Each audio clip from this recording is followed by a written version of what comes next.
You have 68 wins. You cannot 69 Mina. Hey everyone, it is the center of attention, Brittany Brooks, and you are watching Simply Reliable Studios. Come on over, Simply. I'm being see, earlier I said something stupid to him, and now this is my receipt. Okay. Sabu's just sabotaging you. Yep. He sure did. Hijacking. Yeah, he's taking over. Hijacking is a better word. You're right. Good luck. Shout out to Simply Reliable Studios making their Symphony debut, sponsoring this match and the entire Dragon Kai demonstration. Heyo, this is Jack Cartwheel. You are watching Simply Reliable Studios. Say his name and he appears. I believe in Noah. I believe in Datula. The Meltzer of the multiverse. Who the fuck wants to compare themselves to another? How much of a mark do you have to be? You couldn't even pick a professional athlete. You went with a fucking journalist? Grow up, man. We just want to say thank you to Simply Reliable Studios for voting us as Tag Team of the Year. Of course. Because you know what they say, right? If you can't swim, you're bound to drown. Tonight, she is sponsored by Simply Reliable Studios from Orlando, Florida. She is everybody's favorite BFF, Izzy Marino.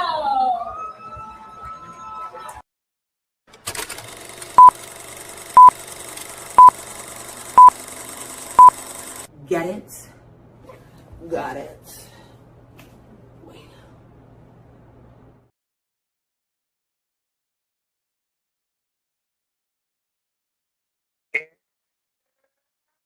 Saturday. You know what that means? The Sumo Studios is alive. Back here once again, bringing you continued coverage of the Owen Hart Foundation tournament as we bring you in tonight on this Saturday night where it's all right for a fight with the continuation and the conclusion of the semifinals for the women's Owen Hart Foundation tournament as we continue to forge forward towards Forbidden Door following the events that occurred this morning on Stardom's The Conversion, as well as other events, of course, in CMLL that have honored Tiger Mask that also might come into play here as we got Mistico in action, Zack Sabre Jr. in action, and of course, we forge also towards crowning a new TBS champion, the first ever TBS title survivor of the fittest, as Kris goes one with Mina Shirakawa. That and so much more tonight ahead on AEW Collision. So welcome everybody once again to the Simply Reliable Studios, and welcome once again into the pre-show discussion.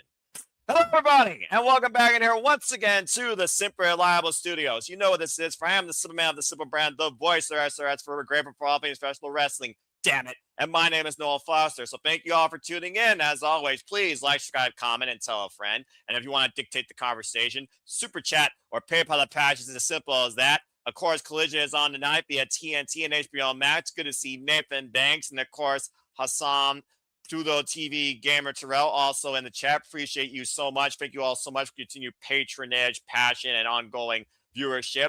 And happy birthday, by the way, to your cousin Andy. I hope that it's a glorious one. Let's go ahead and look towards the card that we have tonight. As I said earlier, and also please remain #spoiler3 or you will be banned. As here at the Sumo Studios, we look to be integral and reliable. And I'm also #spoiler3 because I don't doom scroll or follow news feeds. It is what it is with me, the Simple Man.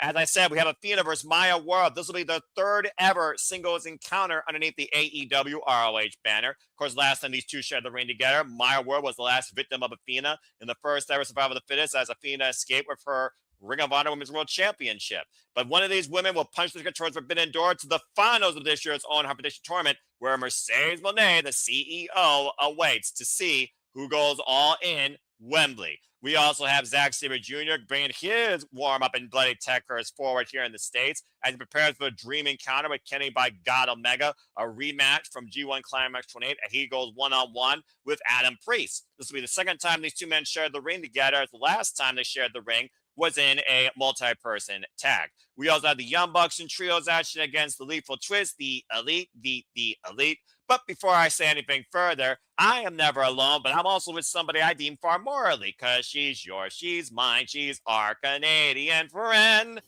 Ash. Hello, Ash. Onegachi boss. How are you this evening? I'm good, thank you. It's so good to have you in the AEW commentary booth as I run down the card real quick, because I know that the fans love to hear your opinions and also your techniques behind one of your favorite young punks in the business. But you also want Mina. And, of course, stop where it's at on Saturday night as Mina, Shirakawa, and Kris Statlander go one-on-one once again, this time to see who qualifies for the TBS Championship. Survival of the Fittest, of course, Kris Statlander, a former TBS champion. Mina Shirakawa still looking for her first accomplishment. Oh my God! Both of them are okay. Wow. It's like, I feel like Ash's gonna go. You're fickle. You're fickle. Yeah, you're fickle. That's what you are. You're fickle. But it's called indecisive. Okay, fair enough, Canadian. Speaking of which, we got another Canadian, Jericho, here going face-to-face with Tommaso Ciampa, and we'll see who seizes the moment, whether it's Tommaso Ciampa or Jericho once again punishes him on the mic, or maybe these two throw fists. Something tells me we're setting up a one-on-one collision that's going to go beyond verbal tonight. I'm just saying. Business is going to pick up with these two, and I'm just going to leave it out there. Speaking of business, they hurt people. The Hurt Syndicate are back in action since Double or Nothing after Bobby Lashley and Son and Bench were on the winning side with Team Jericho. I'm going to imagine what the business plans involve for the Almighty and the Standard of Excellence with MVP's strategy. Speaking of strategy, the bastard Pac has set a strategy to seize the IWGP Global Championship from Roughneck Shota Umino, claiming he was never meant to be a Death Rider, nor will ever will be. And of course, that title is to be defended against outside invaders. And Shota Umino, as of today, made it official. He has accepted the Bastard's Challenge. Pac looking to give Shota Umino an example of what's going to happen to him, possibly at Forbidden Door, and maybe seizing that title. And also along with that, we have Dante Martin taking flight against Mistico, what should be a high-class, high-aerial Lucha Libre exhibition. And so much more tonight, Ash, on AEW Collision. And of course, folks, you can watch along with us via HBO Max or your local cable or satellite provider. As of course, we're giving you the entire coverage tonight. And shout out to the tournament commentary team that are currently covering GCW, or preparing to as we speak. So that being said, Ash, we got less than 2 minutes away from Collision taking the airwaves. Are you ready to go tonight? Oh, this is fun. I've been catching up on the women's Owen Hart tournament, and I think I'm all I've watched all except for one match, and then I'm all caught up. Fair enough. Hazuki giving the CEO one hell of an effort, though, in what has been my favorite women's match this week before Ring of Honor and Stardom, of course. Show me again why I love professional wrestling and the Joshi circuit. Damn it. What an incredible effort, an incredible showcase for Hazuki. But again, one of these two women has a CEO waiting for them on the highest platform that's Forbidden Door to determine who goes all in. Athena already has a singles win over Maya World and has already pinned her twice. Maya World, though, has taken the Ring of Honor Women's World Champion to the 10-minute time limit proving ground and is the only competitor in Athena's career to do so. And with Athena coming off that insane successful title bout against Siri of Stardom, where she nearly lost her arm in the process, I almost wonder if Maya World's Cinderella story doing this not only for her love of the business, but on behalf of her family and the name of her fallen brother that encouraged to be a wrestler can surprise us tonight. And can the It Girl rock Athena's world? And will Athena be booted from the tournament once again? Does the fallen goddess rise this time to the occasion, or does she get her wings clipped?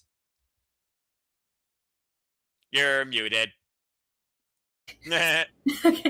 Funny how you mentioned about Mercedes versus Hazuki, because that's the one match I haven't watched yet. You got a lot of time to invest in that one, I'll tell you that much. It was a hell of a deep affair. But that being said, Ash, again, Athena, everything outside Ring of Honor has been her undoing. Now, she did get her win back against Shuri on Ring of Honor Global. I was thinking, by the way, the 200-plus of you that watched that, by the way. God bless all of you.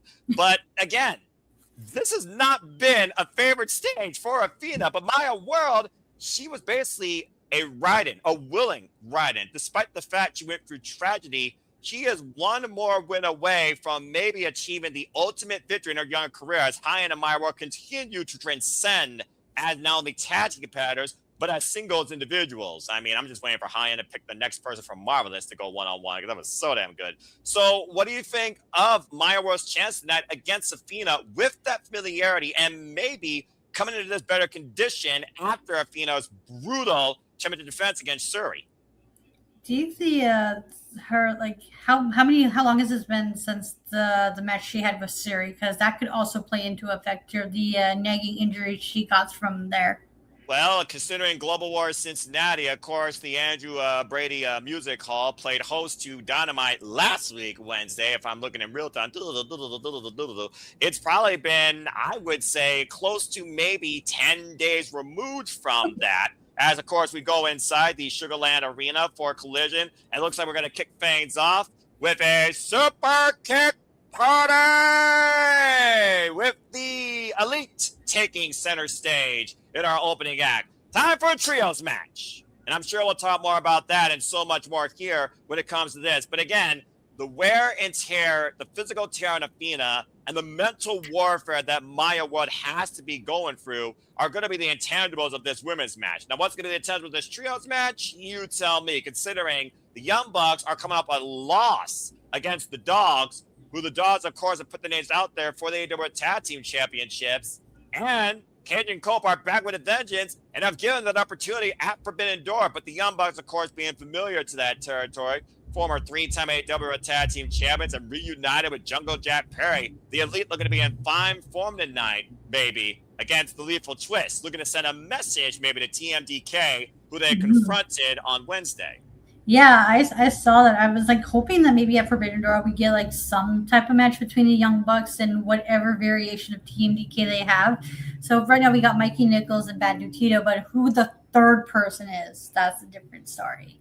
Well, I mean, you know how deep TMTK goes. You got Hartley Jackson, you got Shane Hayes in GHC, Global Heavyweight Champion, though, for as you know, so he might already have another busier routine. You got Rike Oyowa, you got Kosei Fujita. Kosei Fujita, of course, will be involved in a fatal formidable contenders match to challenge Joe, possibly for the IWGP Junior Heavyweight Championship.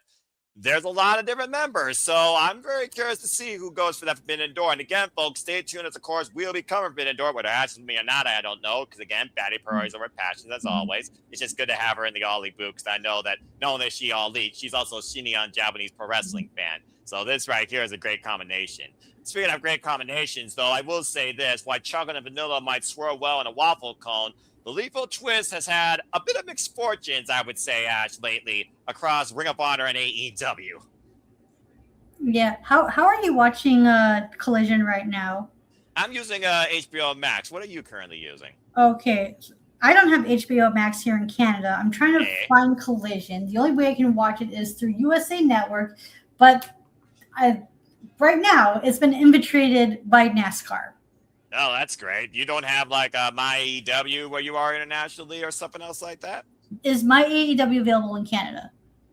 That I don't know. You would have to check, I believe. Let me get back to you on that. Good thing this is really the filler match right now when you figure that out. Because again, bloody hell, you better be involved here in Zack Sabre Jr. You're just going to talk about Zack Sabre Jr. while I'm just calling the match. I'm trying to find it. It's your time, pal. Tranquilo. You got plenty of time because we all know how deep the Young Bucks go with the super kick parties. The bell rings are underway. And again, folks, you can be part of the conversation using hashtag AEW Collision. And if you haven't already, be the voice of us. Share us forward. As, of course, we represent SR Studios. So follow us today at SR Studios 2024 on the X. And again, let people know we do this for the biggest shows, PLE's favorites and specials across all things professional wrestling and independent wrestling, particularly. Not to mention, you could, of course, not be a dickhead and subscribe to Baddies Young Bucks today at Bad for Wrestling. Do it now and stay tuned for Bad Breaker Breakdown ahead of the G1 Climax. Nice combination here by the Young Bucks getting the better of Lee Johnson with the backbreaker, netbreaker combination over the leg. Lee Johnson, of course, coming off that great exhibition match against Konosuke Takeshita for the AEW International Championship at Ring of Honor Global Wars in Cincinnati. And so far, the Elite in fine form tonight, isolating Blake Christian and Lee Johnson in respective corners, looking for the respective Running Bulldogs and a high five in the middle. And Jackson in fine form here tonight. Of course, we saw again this past Wednesday on Dynamite, Zack Sabre Jr. has once again graced the AEW stage, confronted Kenny Omega alongside Team Decay members that Ash pointed out, and the Young Bucks and Jungle Jack Perry were there to equal the numbers. As, of course, we prepare for this dream match to come forward next Sunday at Forbidden Door, where Kenny Omega goes one-on-one with probably the best still ongoing technical wrestler of the planet, Zack Sabre Jr. That and so much more from San Jose, California, Forbidden Door. Next Sunday, folks, we'll be coming here live at the Super Reliable Studios. And Jack Perry on the move with the Tope Suicida. Good grief. Sweet miss, caught up against the top rope. So unfortunately, my AEW is not available in Canada. Oh. So you might need to invest in a VPN service, but all right, plan B or plan C, eh? Yeah, I gotta try to find a VPN right now because I have no way to access Collision right now. You have no way to watch Collision right now? Not a single way. No. Oh dear. Well, hey, you still bring a batty analogy, but now we know going forward you must have a feed for Collision.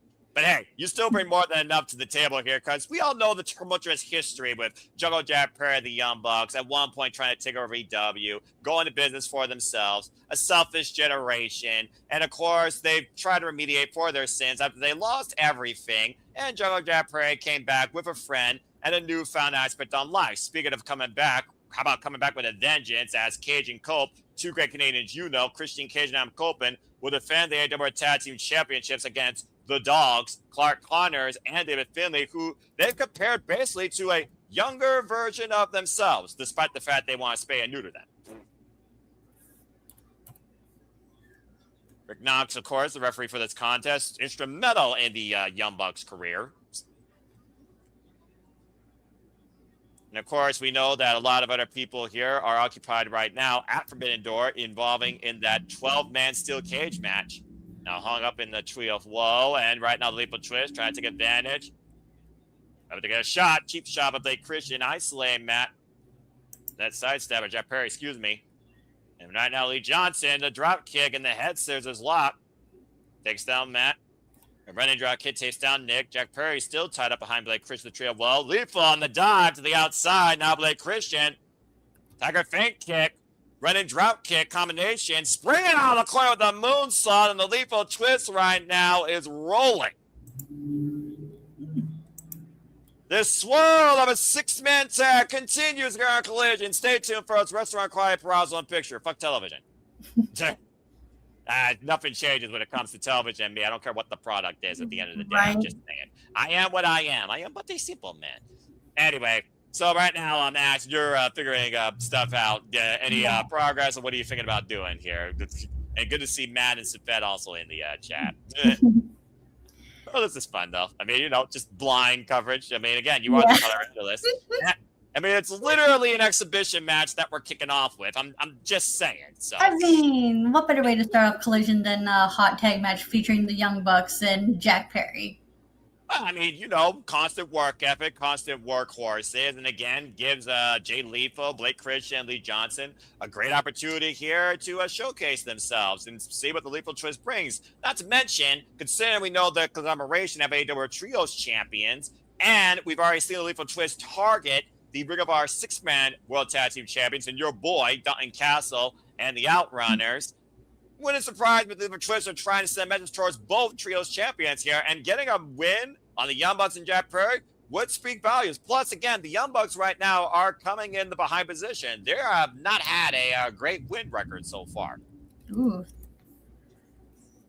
Of course, it's the first time we're seeing Jack Perry and the Young Bucks in Trios action, though, after quite a while. I will say that. Anyway, as we got a full commercial, I just want to remind you folks, of course, we have GCW coverage going on. Shout out to our other correspondents that are doing that. Stay tuned after we are through with our simulcasting festivities for the shenanigans, the weekly moderate conversation wrestling matters that will ensue as we look at the mass aesthetics of what was TNA wrestling, or what is it, or what it's becoming. As that will be our main event, and so much more ahead tonight on the Saturday Shenanigans, hosted by Regular Wrestling, JJ Williams. That'll be 11 p.m. Eastern Standard Time, live across all Super Reliable Studios feeds here tonight. So stay tuned for more on that. As, of course, right now I have my Bob Ross moment with this meditating drop screen that says we'll be back soon. Have you ever wanted to paint a tree? All right, I'll be back. I'm just trying to find a way to get a VPN. All right, Ash, keep me posted. You should ask Walt. Well, I guess that wouldn't work for you either. Sling probably doesn't work either up there in Canada. Canada services, much different despite Maple Leaf Pro Wrestling being back on TSN. And we are back here live on Collision. Again, thank you all for tuning in on a fine Saturday night. Opening contest between the Elite and the Lethal Twist. Jungle Jack Perry and the Young Bucks. Right now, Jack Perry legal for his team. Irish Whip to Lee Johnson. Jay Lethal, Blake Christian. Triple team offense here with the chop block. Triple team move here. And right now, Jay Lethal looking for the figure 4 leg lock. Passed down to him by Ric Flair and Double J Jeff Jarrett as Blake Christian, Lee Johnson, the swirl, mocking the Young Bucks with that pose. And Jungle Jack Perry in a world of trouble here. Of course, Jack Perry still probably looking for a way to get against Mark Davis, who not only took his AEW National Championship, he bumped him out of the Owen Hart Foundation tournament. And again, at Forbidden Door, folks, we have so much coming up. Kenny Omega, Zack Sabre Jr., the Dogs versus Cage and Cope. Thekla, who invaded Stardom this morning and attacked the president. Again, Taro Okada is safe nowhere in the world. How's that for continuity? Will defend that title against one of Stardom's best. Starlight Kid enters the Forbidden Door for the first time ever and an all-elite ring. And MJF will risk his AEW World Championship on the line in opportunity against Mark Briscoe. An insane 12-man steel cage match as Jungle Jack Perry went for a broke with that takeover to Harris off the apron to the floor. Critical moment here to make the tag, and Jay Lethal playing the interception. We will also see the finals of both Owen Hart Foundation tournaments. What God? Rebound Lariat wiping out Lethal at Forbidden Door, as well as John Moxley defending the Intercontinental Championship against the most wanted, Bandito, after Bandito got the win on the Death Riders this past Wednesday on Dynamite. And now Jay Lethal taking off the apron.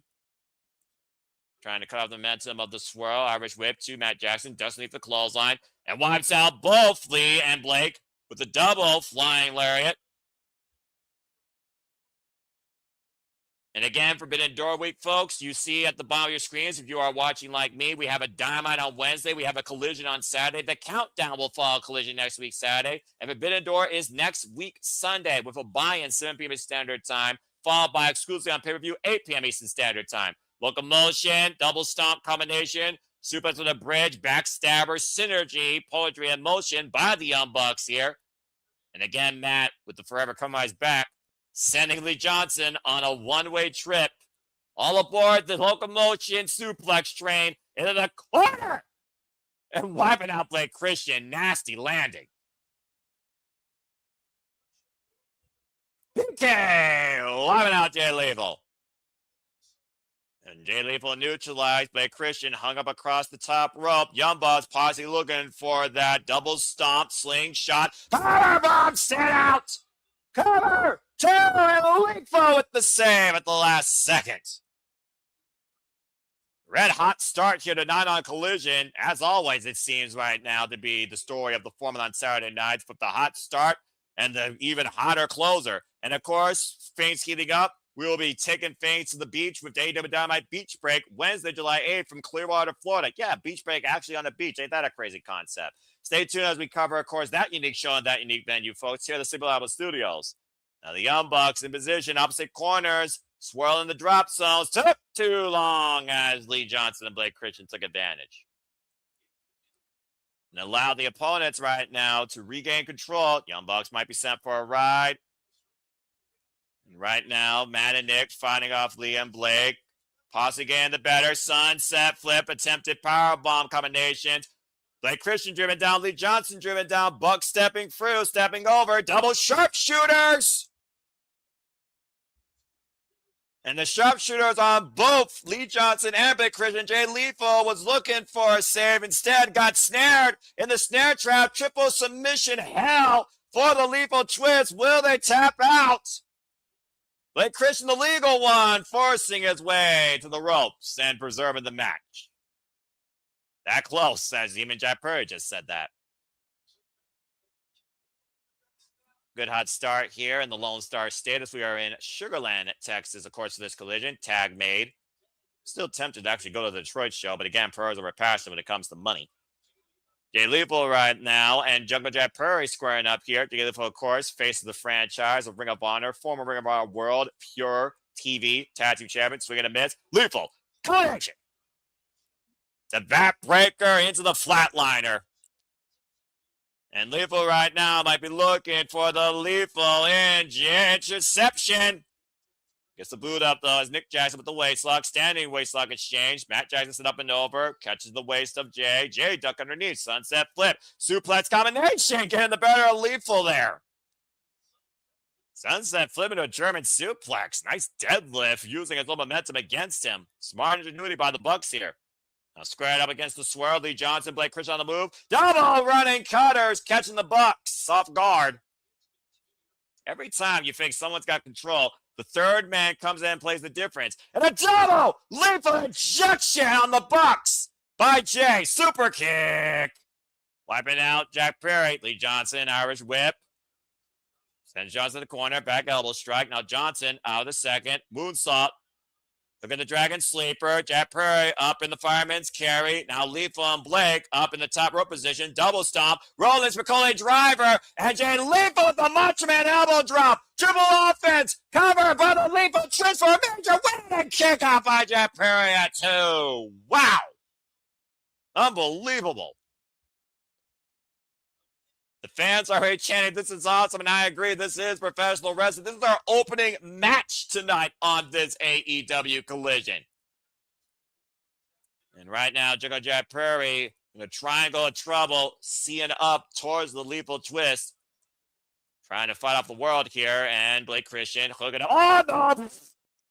Friendly fire as Jack Perry ducked underneath, chopping away against Jay Lethal up against the ropes. Blind tag made by, I believe that was Matt Jackson. Set up and over. Back body drop hard on that raised partition ramp. And once again, looking for the Lethal and Jackson. Set up and over. Super kick.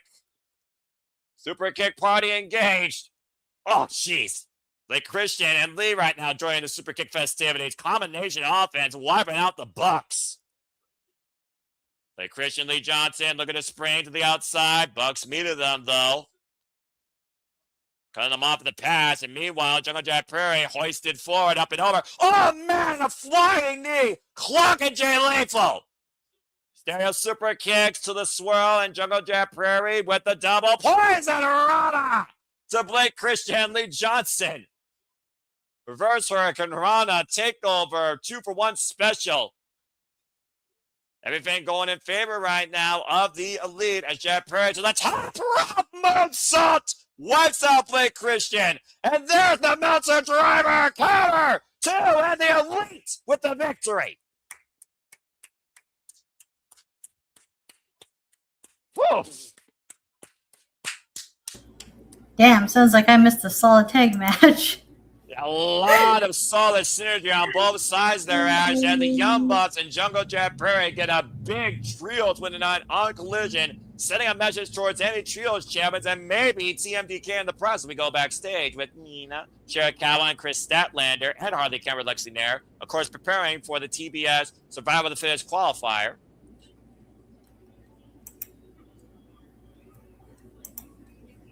Mina saying always the respected stat. We love Mina. I told you so.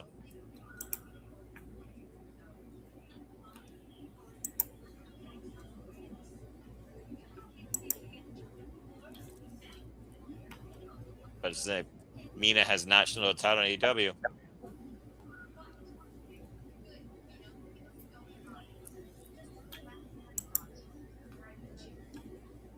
Oh boy.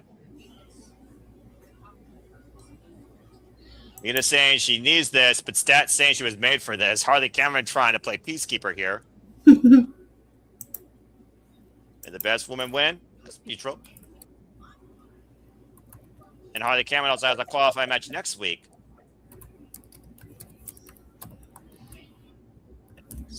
See if the hands get shaked here. And so far, we are shaking, and so is Harley Cameron shaking something else. TBS Championship.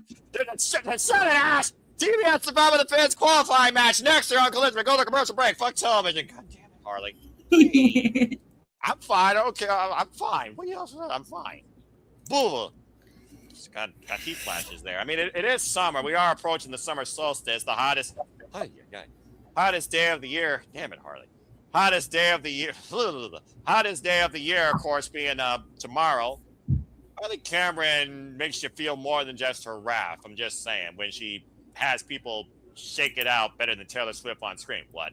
Anyway, as we get ready for our next match here, Ash, and you, of course, continue figuring out what you need to do. Again, I'm going to put you on the spot here. Mina Shirakawa says she needs this, but Kris Statlander said she was made for this. And Kris Statlander, like I said, she has been proverbially, in my opinion, the locker room leader, the worker of the AEW originals in the AEW Women's Division. Former TBS champion, former AEW Women's World Champion, first woman to hold both belts, by the way, before anybody else in this company, and one of the biggest win-loss records here overall in AEW, despite the fact she's dealt with over 600 days of injury with double knee surgery. Also coming off the loss against Miya Yamashita, who is now the Pro Wrestling Eve International Champion, by the way. I encourage you all to subscribe to Pro Wrestling Eve today on YouTube and go watch Eve 150 and support that all-inclusive, all-women's wrestling promotion, the strongest women's wrestling promotion out of the United Kingdom. Shout out to Dan Reed, Emily, and Will Ospreay, all their works. But again, Ash, could it be a night of upsets? Could it be a night of first? Or can Mina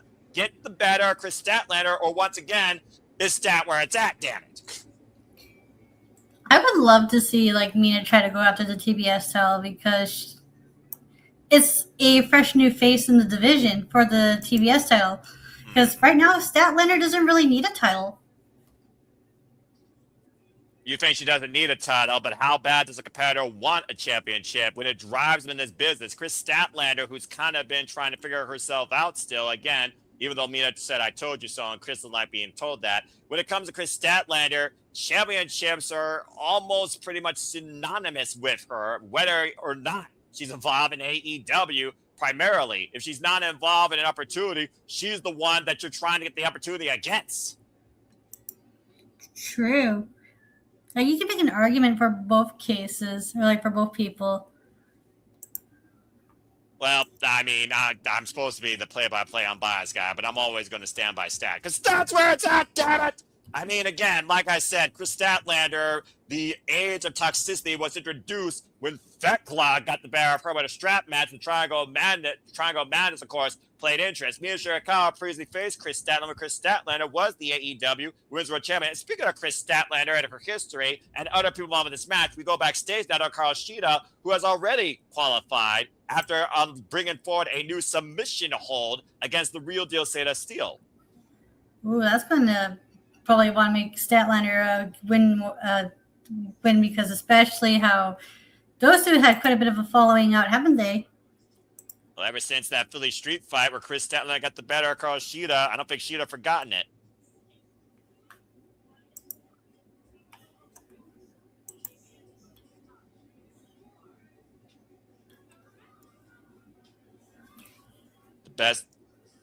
The best in Shida will be what TBS stands for when Shida wins that title. Shida is hell-bent on winning that TBS championship. I mean, I like the new attitude, though, and it might actually lead her to that. I mean, again, let's not forget, she came back to challenge Willow Nightingale for the TBS championship. Anyway, Harley Cameron, of course, who said that no matter who qualifies or not, it will support you both, of course, is getting ready to be on commentary. Wow. Cameron on commentary. Hello. Harley Cameron's going to be on commentary for Mina Shirakawa and Kris Statlander's match here tonight. Well, I can imagine where Harley Cameron's heart and mind is right now, considering she very well is going to have to go through one of these two women, at least, in her pursuit of the TBS championship if she qualifies next week. So who's all in the qualifying matches? Well, so far we've had Persephone versus Julia Hart, and Persephone won, and we had Zeta Steel versus Carl Shida, and Carl Shida won. I believe this is the third qualifying match of the 6, and right now, Kris Statlander and Mina Shirakawa will join those two in that field, and as we heard, Harley Cameron will also have a qualifying match next week on Collision, as of course July 1st will determine a brand new TBS champion, the first ever AEW Survival of the Fittest match, which is a 6-way eliminator, a staple of Ring of Honor for television championships over the years. Wow. And Mina Shirakawa, of course, still looking for her first piece of gold in AEW. Of course, Harley Cameron was the inaugural AEW Women's World Tag Team Champion alongside Willow Nightingale. Still looking for her first piece of singles gold here. Oh, I've been waiting for this match, baby. With all due respect to Athena and Maya World, this is my match, damn it. Statlander night! Kris Statlander, the Galaxy's greatest, the Cosmic Killer, and the second, might I add, TBS champion. Let's not forget she dethroned that bitch in her return at Double or Nothing from that knee injury, as I imposed.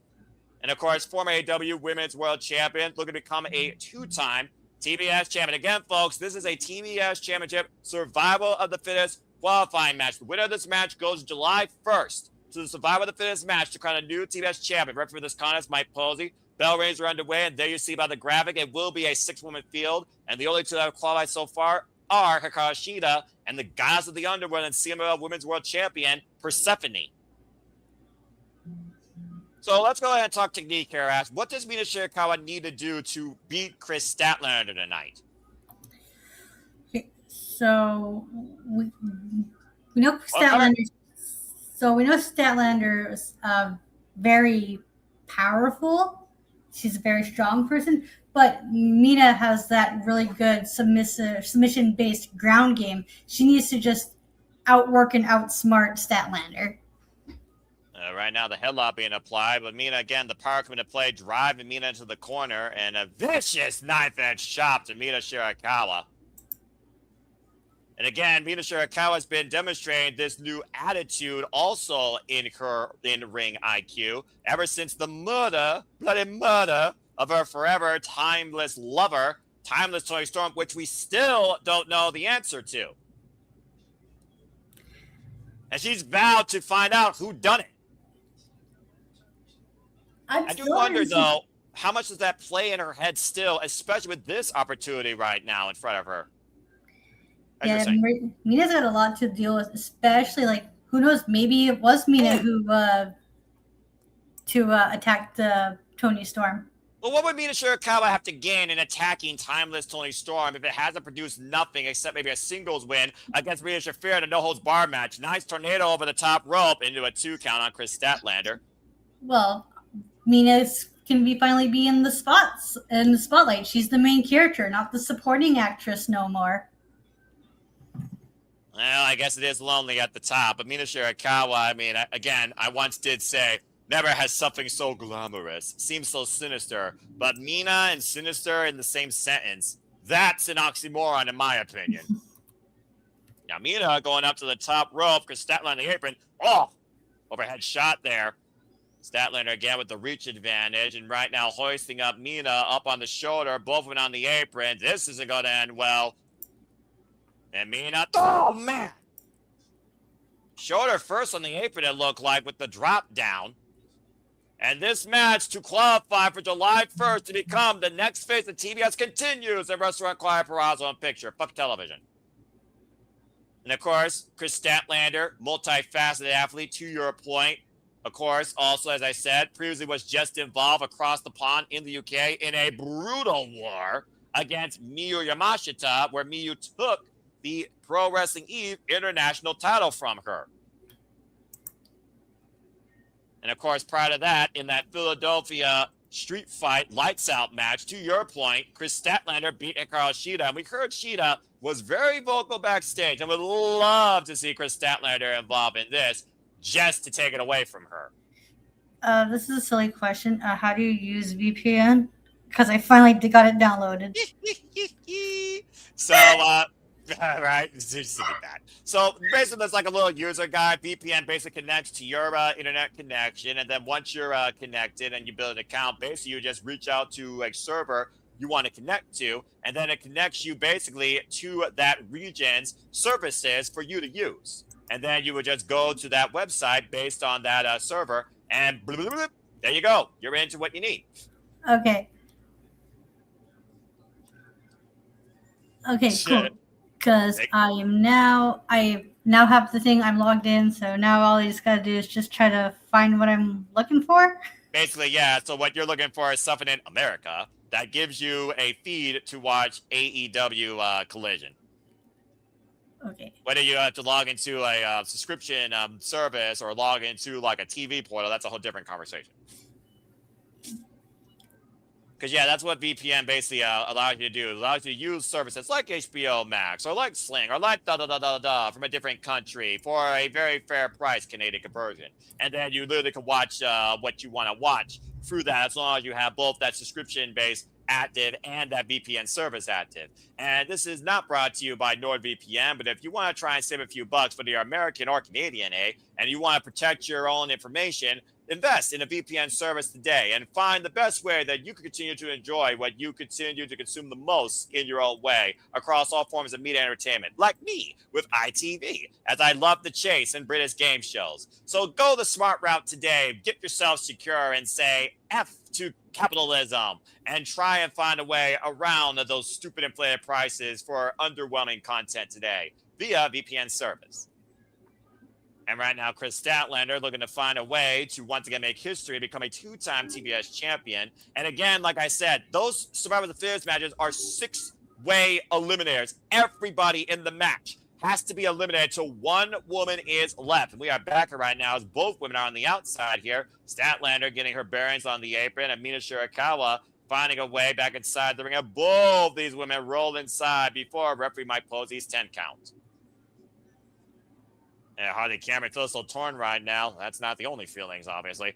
Oh, Mistico, but didn't capture the arm. Takedown, though, to Kris Statlander by Mina Shirakawa. To your point, Mina Shirakawa, of course, disciplined heavily in her young career on the Joshi circuit. Only 7 years involved, by the way.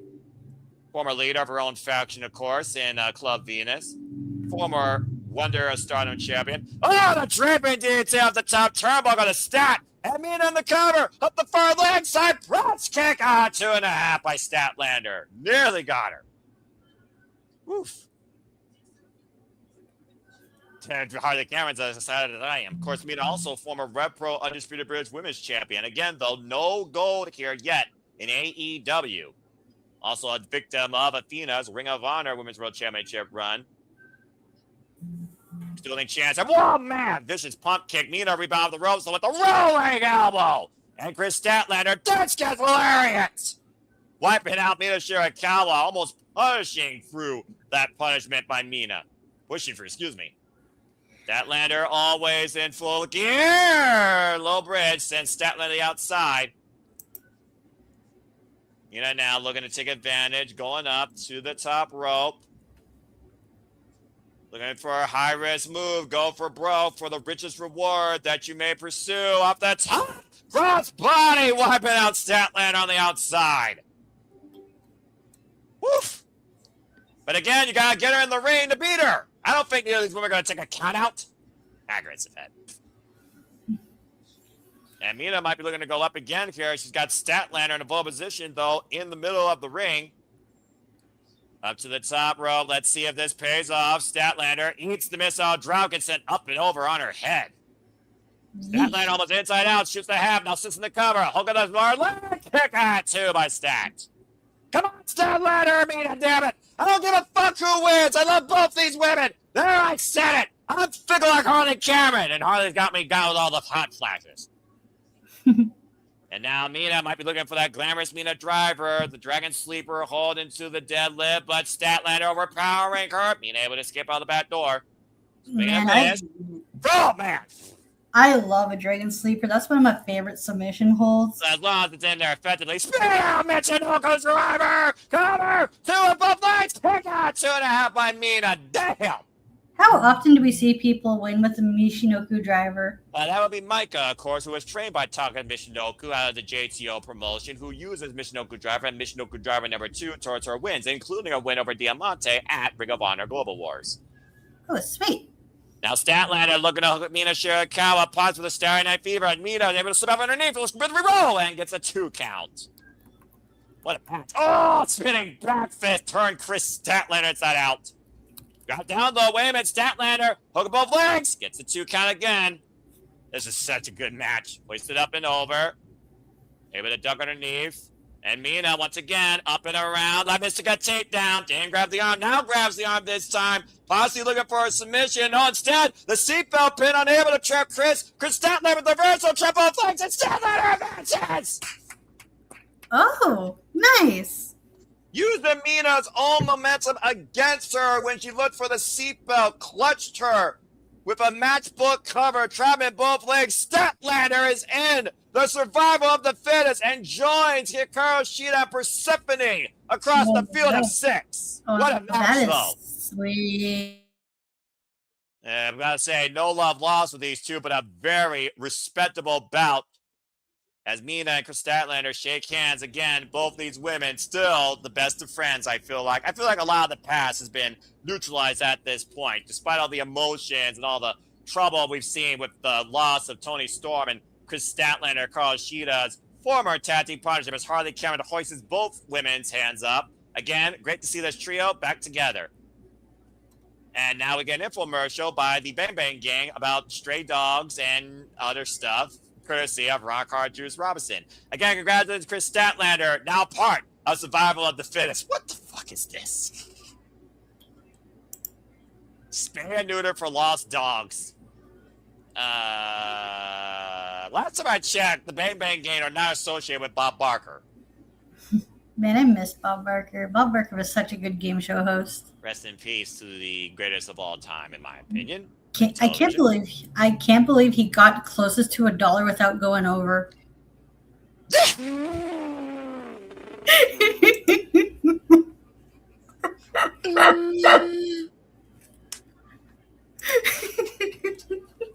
I can't take credit for that joke. I heard that a lot. I'm sorry. That should be on his tombstone. Dang it, ass, you bad idiot! Oh, that broke me. Oh, God. She broke me. She broke me. I got broke my ass. What the frick? We go to full commercial break.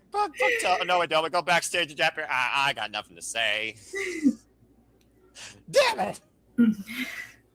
Oh, that hit me hard. Well. Huh. Okay, what's Jack Perry trying to say? Give me around. I did. First ever cupped up beverages with Zack Sabre Jr. in Japan. Really? We did one more kindness. I'd like to test myself. What? And I'll have the rest of you next Wednesday. What's happening Wednesday? Jeff Perry just challenged Zack Sabre Jr. to a match next week, Wednesday on Dynamite. Oh, that poor boy. That poor boy. So it sounds like you think he's going to get hurt. Oh, absolutely. He is going to get, destroyed. Well, you might want to say prayers to these two jabronis, because time to pick up business, Ash. Oh, boy. Bobby Lashley, Shelton Benjamin, former my dad, AEW Tag Team Champions, back in tag team action along with MVP. Business is just picked up, folks. It's the Hurt Syndicate. Oh, boy. Nice knowing you, jabronis. What your names are. They hurt people. They hurt people. Warren Johnson and Zach Mason. Johnson and Mason, not to be confused with Johnson and Johnson, although they might want to consult that firm after this. Dealing with one of the most powerful, complete teams we've ever seen in AEW when it comes to execution and performance. And, of course, the excellence in strategy and game plan that is the manager, MVP. I'll say it once, I'll say it again. The Hurt Syndicate is the best dressed, most complete faction of wrestling in this business right now. Don't at me. Freaking guys look like they're made out of granite, born out of the fountain of youth. Freaking Bobby Lashley should have been nearly damn 50 and running like a damn freight train straight on there at AEW as we are officially underway. Here, get your stopwatch out, folks. Bobby Lashley by now running laps. I think that's Mason. A little bit of hype up here by the almighty former TNA World Champion. And, of course, oh, that's nice, putting the hand out there. Oh, you did not just slap Bobby Lashley. I mean, I understand the Moxie kid, but you realize what you're doing with, right? Former Bellator MMA fighter got goozled Well, the axe handle had no effect. This is the moment where these two young men officially fucked up. Trying to double team Bobby Lashley here. I mean, that's one way to try and take advantage maybe of Bobby Lashley. The chance that they hurt people still running out for this contest, you want to call that, Paul Turner. And Bobby Lashley unfazed, rising out like the Terminator, slowly walking towards center. Shelton Benjamin with a drop down, pick of the leg. And, oh, God, what a hoisted up. One arm choke bomb. Oh, Lord. I love watching the Hurts to get hurt people. And now Shelton Benjamin getting his pound of flesh on the outside, driving this young man against the barricade, against the apron, relentlessly. Sometimes I wonder if the pay is worth it, or the pain, if both. And Benjamin back inside the ring. Uh-oh. Oh, God, sending that man for good flyer miles with the German suplex. All-around standard out of the University of Minnesota. An Ohio by wrestling class of early 2000 with the running rising knee strike. Former WWE Intercontinental Champion. Big thrust kick to Johnson. And Bobby Lashley the spear! Pours that side out. Can you say dominance in 1, 2, 3? Good night, folks. Absolute power. They make it look easy. At the end of the day, they hurt people. They didn't break a sweat. And Bobby Lashley used to wear a headband to literally catch his sweats. Good Lord. Looks like MVP is about to address the Hurt Syndicate's agenda of business ahead in the coming weeks.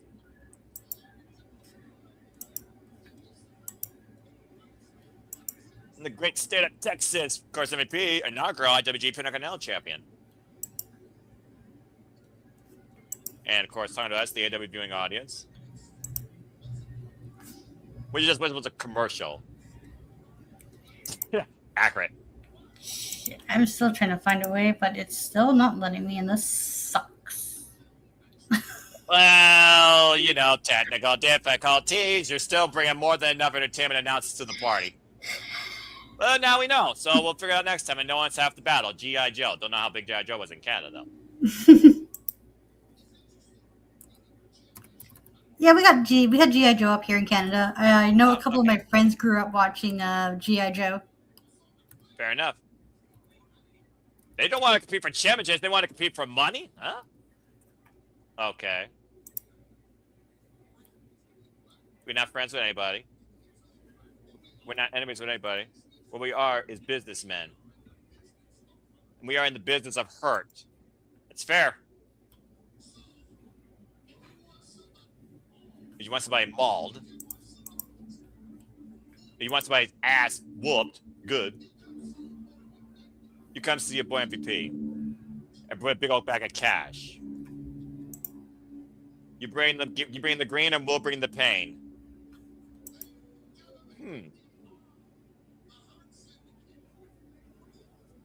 Ladies and gentlemen, we are the Hurt Syndicate, and we are open for business. And before we leave, I'll let you all tell everybody what we do here. Yeah, you hurt people. You hurt people. You hurt people. Well, Ash, it sounds like MVP is open for business to allow the Hurt Syndicate to hurt anybody as long as you pay dividends. A very unique business pro quo, it sounds like. Ahead for MVP, Shelton Benjamin, and Bobby Lashley. More than just gold they're looking for. As we go backstage with Skyflight, Christopher Daniels, Scorpio Sky, and of course, Top Flight, Dante Martin and Darius Martin. As Dante Martin, Mr. Inhuman, has a huge 1-over-2 tonight going against one of the best out of Lucha Libre and CMLL's Mistico. And, wait, what? What else? Good news, not just for us, but as whole.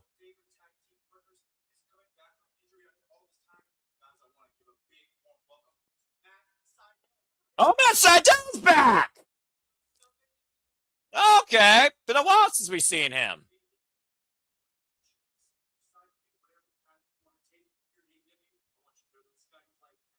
And Skyflight has his back. Of course, longtime running mate out, Christopher Daniels.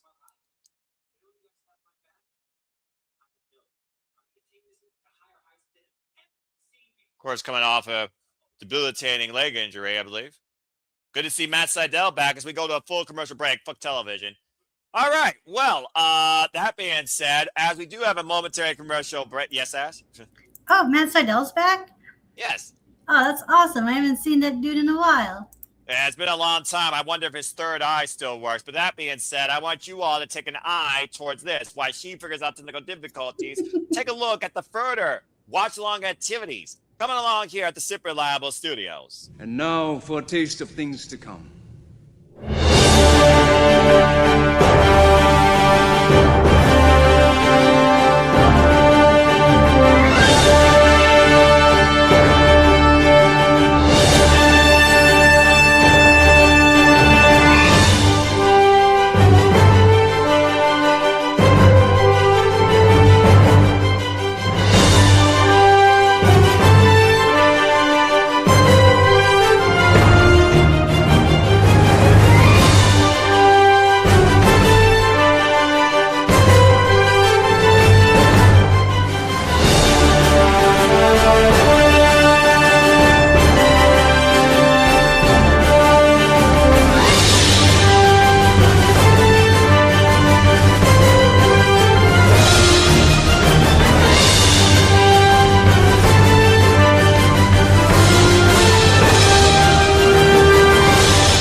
And as always, here at the Super Reliable Studios, we truly encompass, embrace, celebrate, engage, pontificate, analyze, criticize, and react to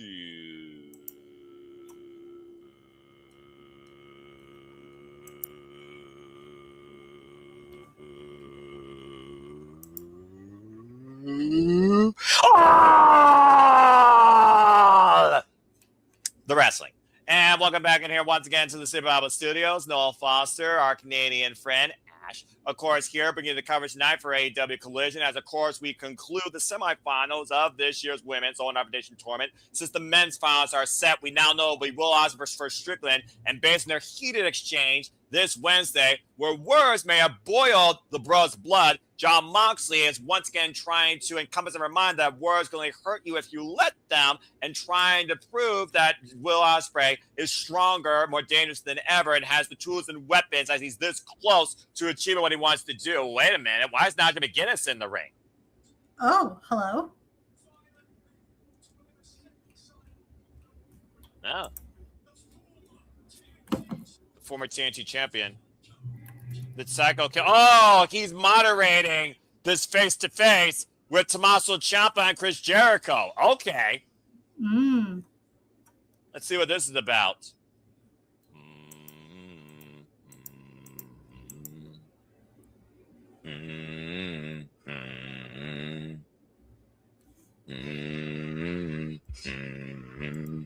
I love this song. So yeah, you should be able for the VPN app to use either My AEW or Triller TV possibly to watch the AEW stuff when you sign up for a subscription. But again, using any of those services still involves subscription-based pricing. And whatever price Ciampa wants to make Chris Jericho pay for calling him Tommy, I'm sure he's ready to tell him face-to-face. As again, Ciampa called out Jericho tonight for this little bit of an exchange, but almost feels like Jericho wants to test Ciampa and maybe necessarily not want to fight him on his own terms.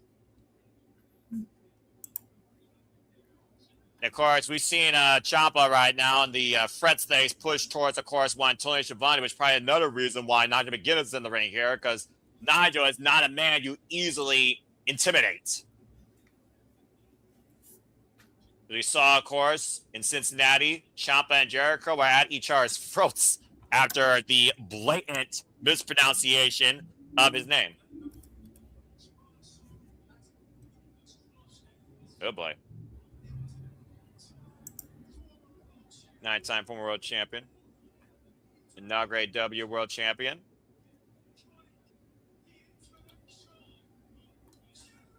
The influential Jericho! Sing it, Sugarland! And again, just you know what? It's easy to fit on a Titantron. Jericho. Call it what it is. Jericho. Whatever. Right, it's just one word. It's very simple. Yeah, simple as that. 7 letters. As Ciampa sits in the corner, as of course Jericho's going to make him wait because you got to make sure you get the sing out. Run away. Whoa! Jericho's showing off his abs tonight here, looks like. Looks like he's dressed for a physical altercation, not necessarily for a verbal conversation. And again, we talked about how instrumental Jericho's been to AEW's professional development ever since day one. As Dante said, he is the inaugural W World Champion, former FTW champion, former World Champion, master of character reinvention, innovator of 1,004 different slogans, if not holds. There is only one in this professional wrestling business, Jericho. And of course, came back prior to Dynasty after that fallout with Ricochet and the Demand, putting the Demand in their place in his own creation here, Stadium Stampede. It was the night after Stadium Stampede, though, when he finally hit Ricochet with the Lion Son and put him away once and for all, bald, that Ciampa had his moment and took Jericho out for a couple weeks. There you go. It's fired up here. Let's see what we get here between this exchange. They wanted to fight.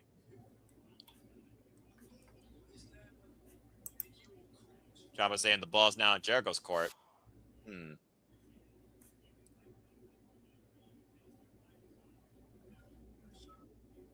Ciampa.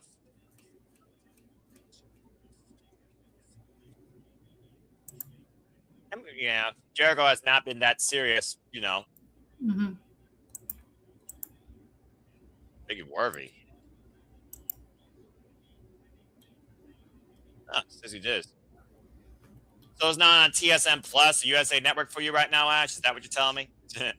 Yeah, I could probably try to get TSN Plus because everything else is not working. Yeah, that might be your best bet, my Canadian friend. Hey. Otherwise, you might have to use a server in the UK or Australia and put a subscription to AEW Plus via Triller TV or My AEW. True.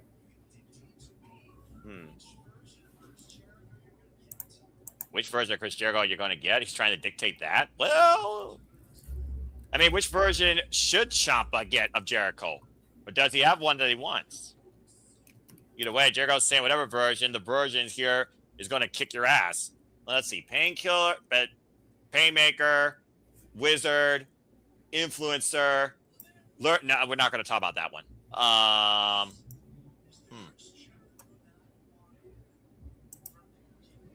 I was saying this to Chris Jericho he wanted from the beginning.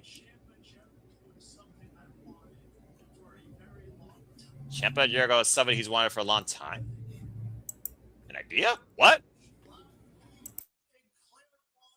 July 8th.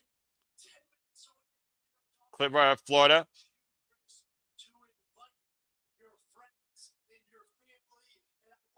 From his adopted home 10 minutes away.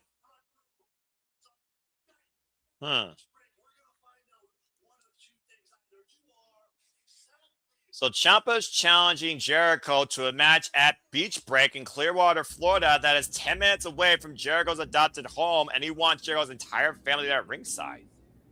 Oh, wow. To prove that Ciampa is better than Jericho. That's a bold claim.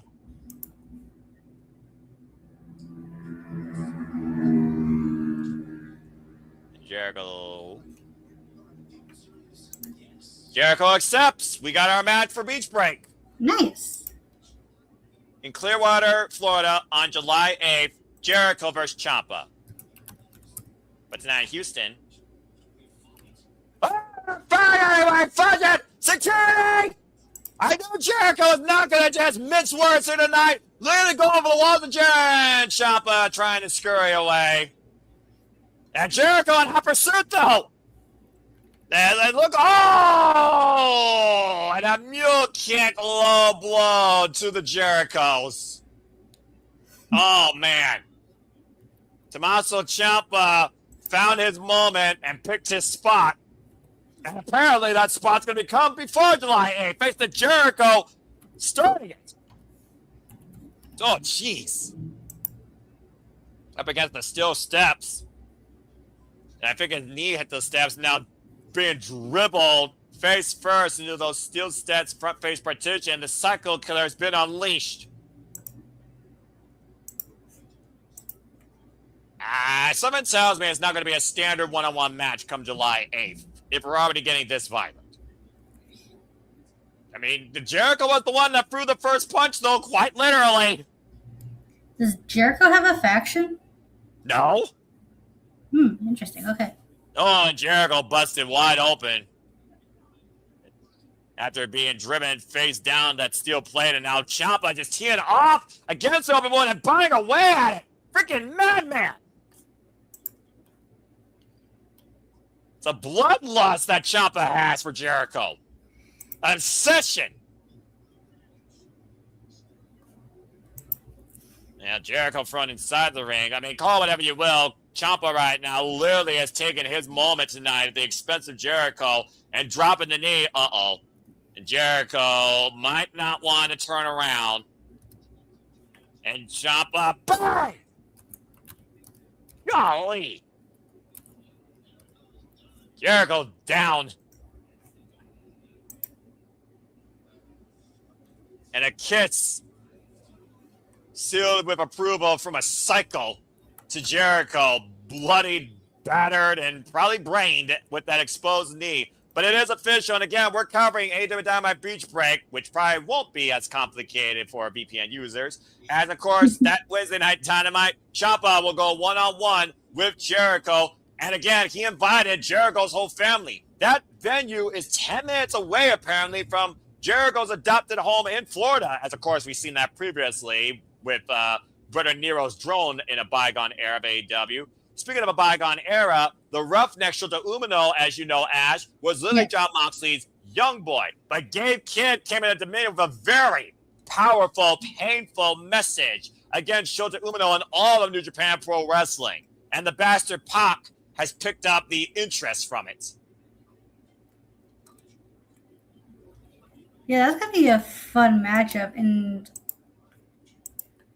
Umino versus Pac, it's going to be... I'm not sure what to make of it, but we know that Gabe Kidd is going to be lurking in the corner because Gabe Kidd has some very choice words against Shota Umino. That this Pac versus Shota Umino match, if Shota Umino retains, which I swear to God, I hope he does, Gabe Kidd's probably next. And who knows, maybe Shota Umino might have to go. We might have to. I know this is like a rehash of like previous things that's going on, but we'll probably get like some involvement with Shota Umino and the rest of the Death Riders going into Forbidden Door, possibly this upcoming Dynamite, perhaps? Maybe. Because Shota Umino does have history with Jon Moxley as well, as you mentioned earlier.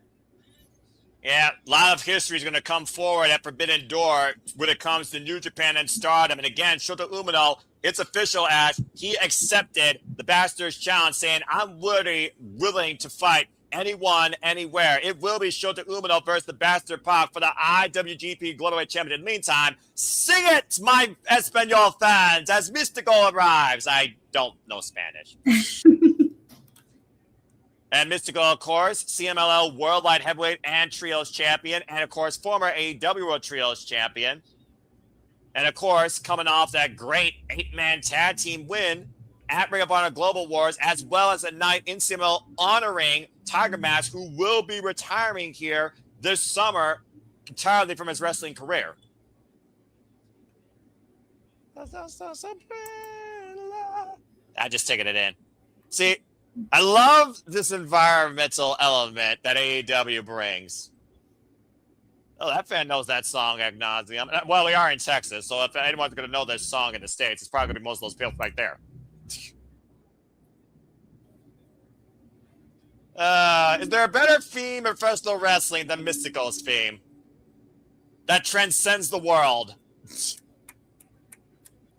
Bravo! One of the greatest, of course, in the world of Lucha Libre.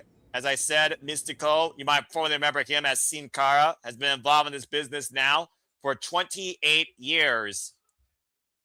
Good to see Mistico back in an all-elite ring. Let's not forget, we went all in Texas last year when Mistico showed up in the Casino Gauntlet match. The reigns were underway. Christopher Daniels, of course, sporting his corner boy, Dante Martin, this very unique first time ever singles encounter right for this contest. The ever accountable Aubrey Edwards. And Aubrey Edwards, of course, who is heavily bilingual now in Espanol. And also, of course, in the Lucha Libre culture, has been primarily involved in AEW's behalf in the CMLL shows. And nice show handshake there. And right now, stiff.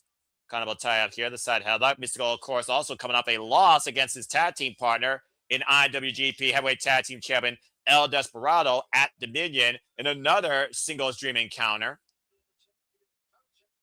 And, of course, Dante Martin, Mr. Inhuman, the guy that has somehow avoided more injuries than his brother. We've been waiting for Dante Martin to break out maybe as a singles competitor to maybe go after gold, maybe after the TNT title, maybe after something in Mexico. Nice escape there by Mystico. And, of course, Mystico and Sky Team, of course, of CMLL will be involved in a three-way tag against Shirakawa and Teton of Unbound Company and the Young Bucks at Forbidden Door. Whoa! Okay. See you at Forbidden Door. I'm happy. Sorry, what? You heard me? Unbound Company, Shingo Takagi, and Teton forming as they are Pong in a triple threat against Sky Team CMLL's Mistico and freaking Young Bucks. Triple threat match at Forbidden Door. Wow. All right. Okay. I was wondering how the Rampage Dragon was going to be involved in this year's Forbidden Door. I'll take it. Well, yeah. Can we just get to next week's Sunday already for the one show I care about that entire weekend? Sorry, not sorry. I'm just saying. Can we just get there already? You know what's funny? What? I thought Forbidden Door was tomorrow. Well, there you go. And thank you to Tommy, if only 1357 to subscribing. Appreciate you tuning in.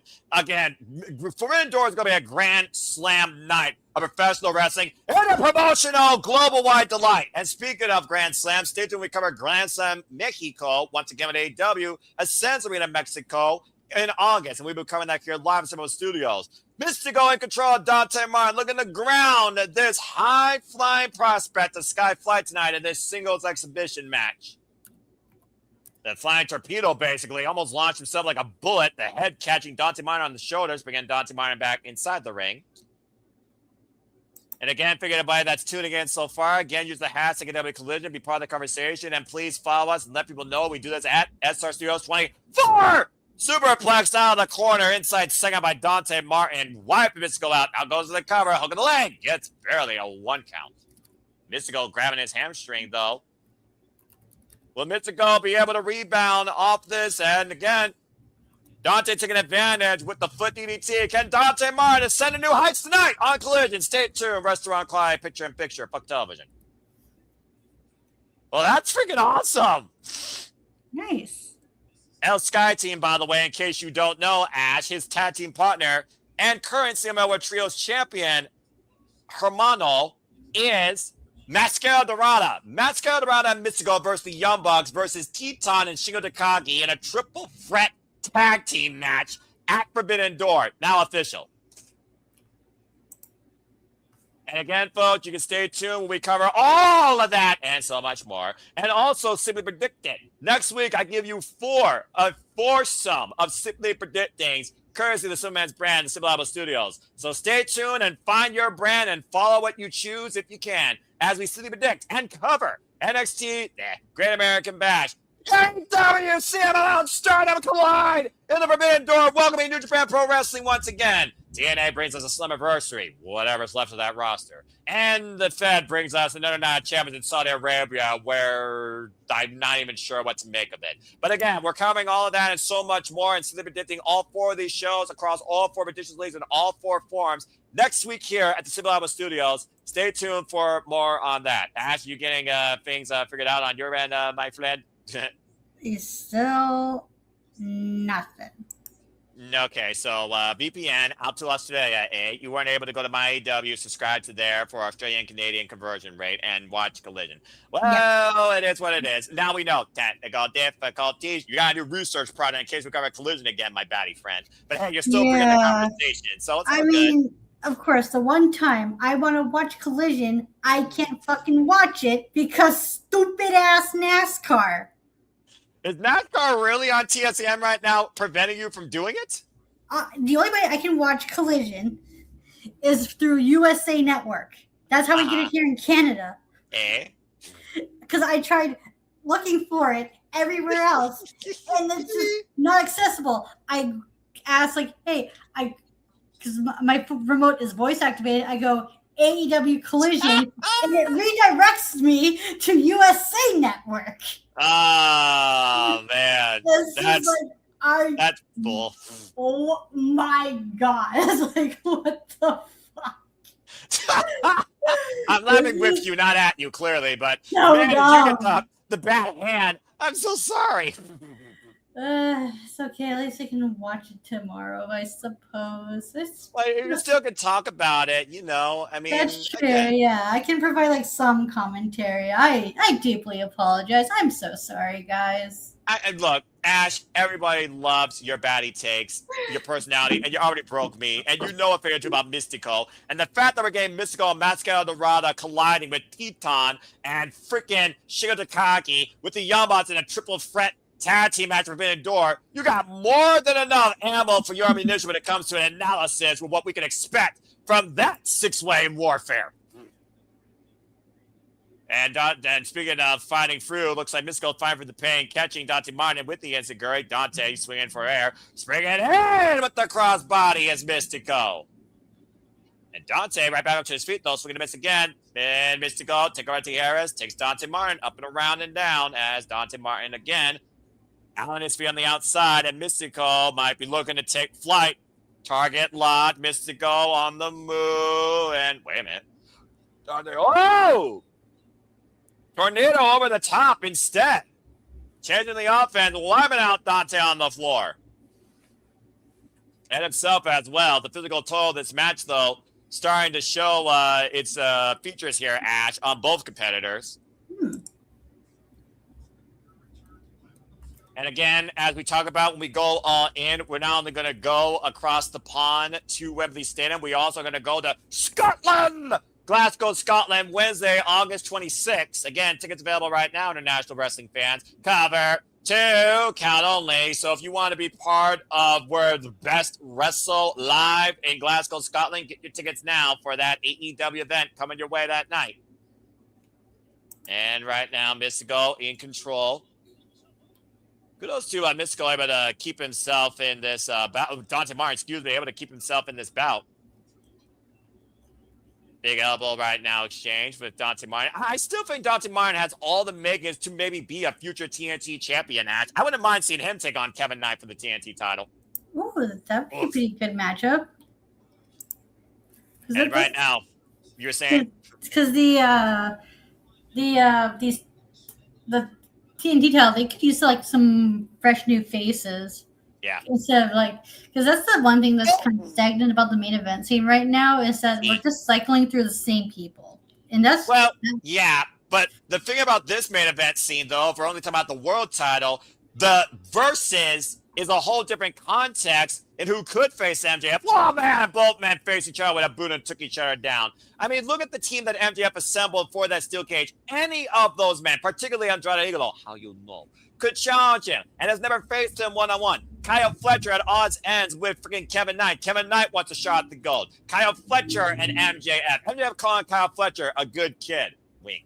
Mark Briscoe, who again, continuity, beat him last year at All Out. If he wins that steel cage match, gets a guaranteed shot. Kenny Omega, who still has aspiration to become the AEW World Champion. Will Ospreay, who has a pinfall win over MJF, and vice versa. The amount of people that can go after the AEW World title versus title and blank is ridiculous. And the amount of first versus repeats is also unique and balanced. And you might very well see one of those at AEW Redemption in Montreal, Quebec, Canada, as AEW brings up Redemption for the first time ever, Sunday, July 26th on pay-per-view. Anyway, sorry, I got a little bit passionately hot there, but again, did I say anything wrong? I wait for Ash to try and object, and meanwhile, Mistico, standing moonsault, runs into Dante's boots. I will assume she means no lies detected, with her giggle. Schoolboy roll-up by Dante Martin. High roll-up! Gets a 2 count. Woof. Mistico, lucky he didn't land on his damn head there. Now locking his arm. Oh, man, the top rope and eats a chop. And the fact of the matter is, I didn't even name everybody that could challenge MJF or blank for the AEW World Championship. But that's another thing. Nice power slam there by Mistico. Cover with the lateral on Dante. Gets a dose as he gets the left shoulder up. Again, Swerve Strickland, Will Ospreay, MJF, they're all at the forefront of who could go into Wembley Stadium as the AEW World Champion in this huge-ass conversation of who could hold the gold during the fall dance season. Yeah, that's true, because I've been in a couple spaces, and a lot of them put up the idea of that maybe at Redemption we can get Omega becoming champion again, which I'd be all for, but at the same time, I'm just like, do I really want Kenny Omega? Paragraph for Powerbomb 2 count. Continue. Do I want like Omega's second title run just to be transitional? Is if what we're to believe, because all roads and directions are pointing towards Will Ospreay winning the Owen Hart Tournament and possibly becoming champion at All In his hometown. Yeah, keyword possibly, though. Let's just keep that in perspective. Yeah. But, I mean, they could swerve us, which I would be all for. Like, because I don't say swerve, I say, oh, man! Because Omega versus Swerve. Off the top, with the nail leg deep, and Mistico wins! And you continue your batty fought. What a finish. Continue. So, because I'm all for, like, an Omega versus Swerve title match at All In if Omega does beat MJF, but I'm also fine with MJF versus Swerve as well. There's so much possibilities. Like, sure, that was the key word. I want to just pause you right there. The word of the night, as I go my Briscoe on your ass, is possibility. And the possibilities of the AEW Championship and all the wrestling outweighs everything in the other companies world championships. Continue. Sorry. Yeah, because even though there's multiple possibilities, and sure, we're cycling through the same people, but you can also make the argument that even though we're cycling through the same people, they don't really wrestle each other as often. So that way it still remains fresh. Right now, speaking of a fresh start, as Mistico gets a fresh singles win here, we go backstage to Bald, The Demand, Ricochet, and the Gates of Agony, Bishop Khan and Toliona, who have basically been eating humble pie since Jericho and them all lost the Sam Stampede match.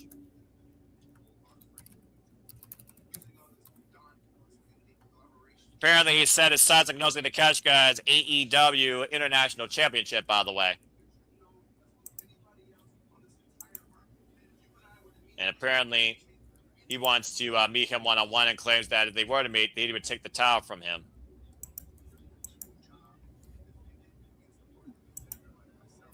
I mean, Ricochet was actually part of the conversation when he first came to AEW, let's forget, regarding that title. So, And, of course, talk about Masvidal being back as well. I think Ricochet found his next target that he might want to try and embarrass, although he's already embarrassing himself. What? I didn't say anything. What? I didn't say anything. I mean, I, as someone who's chronically online, yeah. They're chronically online. Wow, that's a hell of a freaking statement. Look at you. I You're not wrong, though, to be fair. I spend way too much time on Twitter, sadly. That's like basically my online home. Other than YouTube. Again, there's a thing on this called power button, and there's also a setting called mute. This is a simple IT service not occurred the Simple Man.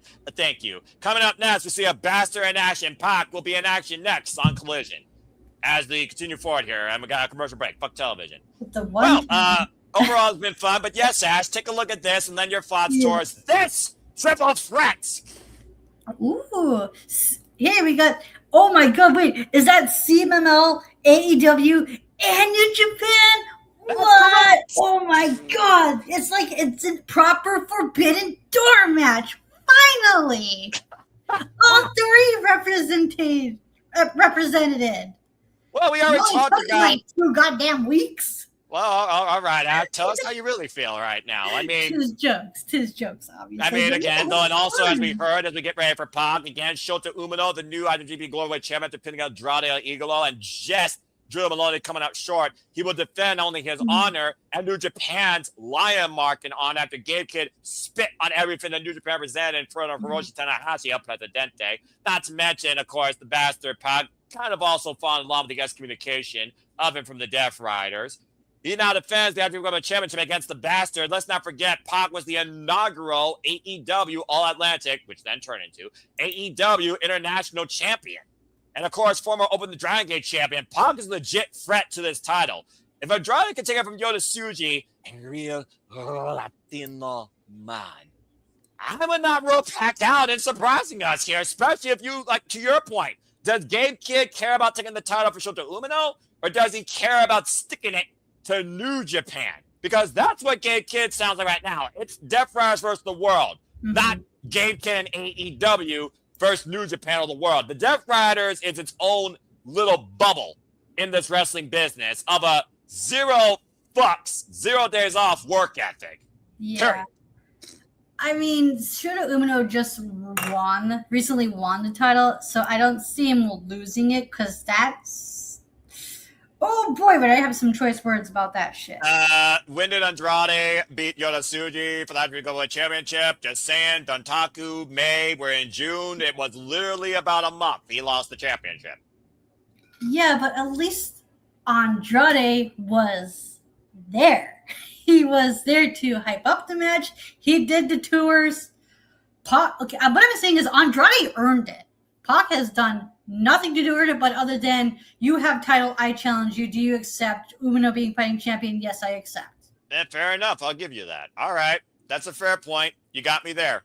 As we got a commercial break here. And of course, speaking of defending honors, titles, and glories, and what could be upsets right now based on who actually wins at Forbidden Door, we also know that the Toxic Spider, Thekla, will defend against Starlight Kid. Speaking of Thekla, she's the sex, while he's the violence. We go backstage to the dogs, David Finlay, and 100% proof Clark Connors, who probably have some very poignant words regarding Juice Robertson's ad campaign to spay and neutering. I'm looking forward to Starlight Kid versus Thekla, because it plays into the story that they're telling about like Thekla versus the entire company of Stardom, especially with the way she left. There's like, it was like, how am I going to phrase this? Like, yeah, there's just like, there's some bad blood between the two. And oh, yeah, think? Oh, yeah, absolutely. And what better person to represent the entire Stardom than Starlight Kid, who's I've heard a lot of people refer to as the mascot of Stardom. She's definitely one of them. I will say that. And I could talk about Stardom all night long, but if you want a better knowledge base for Stardom, go listen to the Joshi Stardom podcast. They do Stardom World podcast. They do great work there. I can only do so much as a fan where I can't watch Stardom World on a regular basis. I have my other ways, how I keep on the course with that. And of course, the Dogs are now hyping up that after being door, we're going to take the gold. Well, we'll see. I do wonder, is Gabe Kidd actually part of the Dogs, or he's Death Riders, or both? Because let's not forget, Gabe Kidd and David Finlay and freaking Clark Connors came in as a package. That's true, yeah. It also adds to the disconnect between like what happens in AEW and what happens in New Japan, because at least for all the rest of the War Dogs coming in together, that makes sense. to a degree. On the other hand, that's a different story because I'm surprised they haven't played into this yet about What do you mean? About Gabe Kibb's allegiance to the Death Riders versus the War Dogs. Well, right now, speaking of the Death Riders, we know that they are a unit on a different level when it comes to a singular frontier, as Pac is escorted in the battle alongside Maria Shafir and Jon Moxley. And again, Maria Shafir, most lethal bitch in this business, not named Ronda Rousey. Mm-hmm. When she sparred at Trisha Dora with a tapped beer bottle glass infused barefoot, yeah, she's the biggest bad in this business. And Jay Alexander, you're about to be brutalized by a bastard. Now, Jon Moxley joining commentary as he usually does. Again, the only man that takes literally no days off, not named Tony Khan for AEW. I found a stream. I'm watching. Oh, okie. So now this can be posted. Okay, good. It only took like an hour long. I found a stream. You found it before the most crucial part of your night. Let's be honest here. And I'm very proud of you. Oh my God! Thank glorious day to our own Canadian friend Ash, who found a stream. And of course, you all can find your way without paying your kidneys to AEW at a chicken booth or a city near you today. Yes. So I love your energy, regardless. Oh all right, God. so now Tom, what are you seeing? What are you seeing? Calm down. Talk to me. Okay. Thank goodness. I was gonna be so bad. I'd be like, what the F I love it. is this BS? Like the one freaking time I wanted to watch Collision. Right. This freaking bullshit happens. It wouldn't be a night without somebody not named me having technical difficulties. Oh my gosh. No. All right. Y'all better now. Did you get that out of your system? Yeah, I just gotta copy and paste the other part. And Shafir just booted Alexander's face back to wherever he came from. Again, the woman that fears no man, no woman, no non-binary being. I feel like I need to encompass those type of individuals, considering what month we're in. Again, we're all about all inclusivity. But Pac is not looking to exclude any form of punishment towards Alexander ahead of facing Shota Umino. And remember, last time Shota Umino and Jon Moxley confronted each other, Shota Umino said to Jon Moxley, "Fuck you," via satellite. Oh, wow. Spinning Soulbot. Yeah, that was years ago. You probably forgot that even happened. And then remember what happened? Sadly, the emissary of violence, Claudio Castagnoli, was sent. And Shota Umino surprised us and beat Claudio Castagnoli at Wrestle Dynasty literally last year in January. And there was no Shota Umino or Death Riders communication or confrontation since that day. As both men were doing their own things in their own worlds. At one point, again, Shota Umino was going on his own second chapter. And right now, Pac up to the top rope. Again, Pac is one of the most complete athletes you will ever see. It's like there's no stopping that man's casting. Big missile drought kick. And the agility with his intensity, Ash, is unmatched in this business. Oh, I think I'm a little bit behind because right now Pac is just back on the top rope. Well, let me know when you see. What? God, a pumping bomber from England. Let me know when you see that. What's the pumping bomber again? You know, the running clothesline from 0 to 800 RPM when he clocks him. Because, again, Pac, the freaking intensity and the velocity of this man's, the speed is what I'm talking about. The speed. Okay. Yeah, let me know when you see that. All right? We're good. Just let me know when he takes his head off. Again, Pac gonna take Shota Umino's head off. Yeah, I just saw it now. Shota Umino is also known to deliver a mean lariat, but I don't think Shota Umino has ever experienced something like this because Alexander's in the brutalizer of I see it now. I see it. He just tapped out, right? Yeah, he literally just tapped out. We're on the same team now. Oh, in fine fashion. It really took like an hour and a half. It's all good. It's all good. Shoot, you and I are far more in unity versus these two men that we now know will be at Forbidden Door over the IWGP Global Championship, where it's truly Death Riders versus New Japan, not AEW versus New Japan, and Shota Umino versus his former senpai's friends. Again, folks, IWGP Global Championship will be on the line Sunday, June 28th from San Jose, California, Forbidden Door. The Roughneck versus the Bastards. We go backstage. La Mera Thunder Rosa. Hello.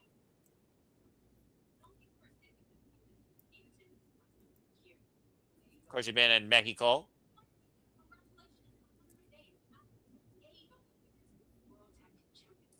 And talk about Divine Dominion, 100 days that they were tag team champions, which they are. Megan Bayne and Luna Cross, who are unmatched.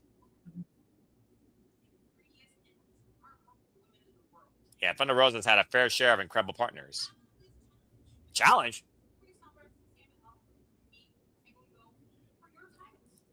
Someone from Simo and her versus Divine Dominion for the titles. Whoa.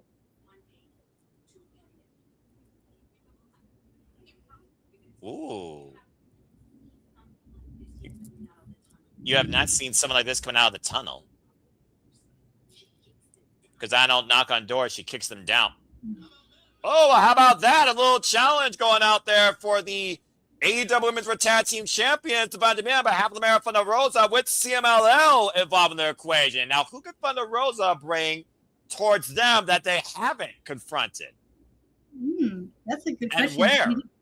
Is this going to be on like 0 Hour, or is this going to be on Grand Slam Mexico? For all I know, it could be at Grand Slam Mexico. Let's not forget we're covering that next month. Again, a lot more questions than answers, but boy, are we talking about all the partners here, including... I'm going to shut up now because, Ash, I think you're going to take center stage, talk about this man that's entering the way. Oh, thank God I got the fucking stream just in time for this. There's your dickhead! Christ.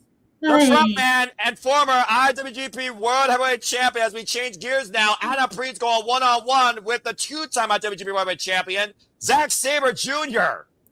And of course, Ash, you and I, well, again, prayers my passions unless you are not busy, because I guarantee if anyone's going to call for Forbidden Door, or it should be you, because cheating on pro wrestling. We're going to get a dream match, revisit from G1 Climax 28, when Zack Sabre Jr. goes one-on-one with Kenny Omega. I'm just going to let you stare at that graphic for a moment. Yes. And Jungle Jack Perry called him out next week, Wednesday on Dynamite. Now, Reigns are underway with this first ever one-on-one contest. Referee for this contest, Bryce Brensberg. I mean, Ash, you and I have talked verbatim about Billy Robinson, Naja McGuinness, Minoru Suzuki, Kings of Technique, Bryan Danielson, Bret the Hitman Hart. Zack Sabre Jr., though, the difference between all those men, not named Minoru Suzuki, he still goes to this day, and he goes full time. And he probably is more proficient and hungrier than ever. But he's also fully invested and literally fully ingrained in New Japan Pro Wrestling. Yeah, it doesn't seem like he's going to be leaving New Japan anytime soon. But if he does join like All Elite Wrestling, I see it happening in maybe like in the next 3 or 5 years or so, because as much as I don't want him to, I know it's inevitable at this point if he does decide to go. Great takedown there into the head scissors. And right now, both of these men are in position. By the way, as I said, stalemate. These two have not met each other before in a one-on-one encounter. They've only met each other one at a time in a match, ironically enough, during Las Vegas week. And again, it's official. Jack Perry will take on Zack Sabre Jr. And also TMDK will be in action next week against the Young Bucks. Both matches will be on Dynamite. The go-home Dynamite to Forbidden Door next week. Nichols. I haven't seen that man in so long. It's just it's been, yeah. Mikey. Mikey is amazing. Like, oh my God, you want to talk about like performances? Right. That performance he had in the G1 was so good, especially his match against Hinari. Oh my God. Well, he busted his head hard, I might add. And I think Adam Priest's arm just got busted up. Chris, fucking flexibility on Zack is just like, how do you do that? Vegan Hydra, again. Vegan Hydra, fan of George Michael. You know a figure two what Ash is capable of outside the ring with his goofy self. Of course, when you called Effie's Big Gay Brunch, you know what this man's capable of. Yes. More than like, yeah. I'm just glad. Please God, I'm not watching with Nick, because Jesus, the comments that boy's going to be making. Well, someone has to be the most professional person of this Internet family. Knife edge chop, and right now, Adam Priest with the uppercut, trying to take down Zack Sabre Jr. Of course, Zack Sabre Jr. in a bygone life wasn't really about the power game. It was always about his mat IQ. Nice takeover there by Adam Priest. Gets a 2 count. Yeah, but Adam Priest is like really like holding his own against Zack. I'm impressed. Well, I mean, I don't think we should, brush off Adam Priest after all. I mean, we've seen the man, of course, team with the likes of Tommy Billets, and that has to count for something. Overhead parallel kick to the arm, though. 9-year, of course, experienced individual of this game. Calls himself Any Style as a nickname. Says he can adapt to any style. But there are very few that can adapt as vast a style as Zack Sabre Jr. does. Now looking for the joint manipulation and trapping the arm. Oy!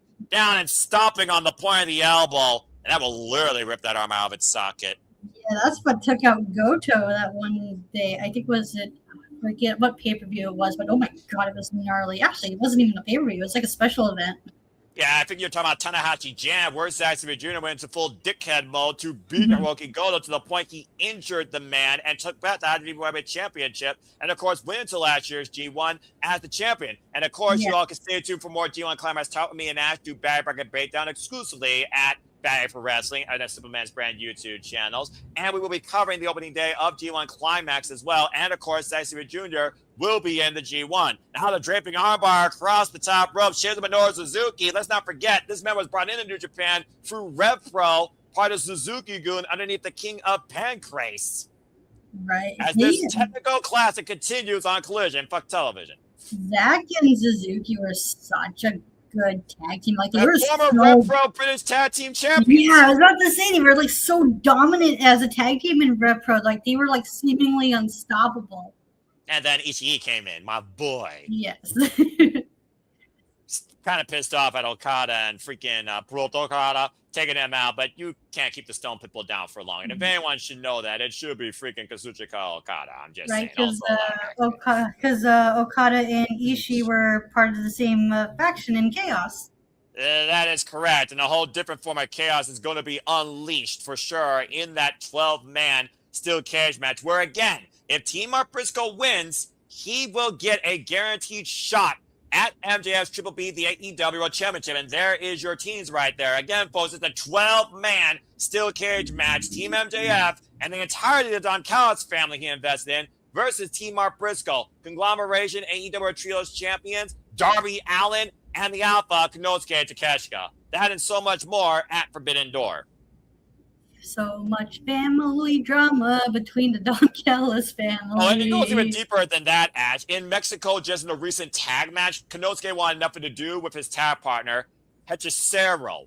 And they did get the win, but again, he is pure babyface. He doesn't want nothing to do with the Don Callis family. Of course, the Alchemist is still part of the DCF and the current CMLL Men's World Champion, I believe, after beating Claudio Castagnoli.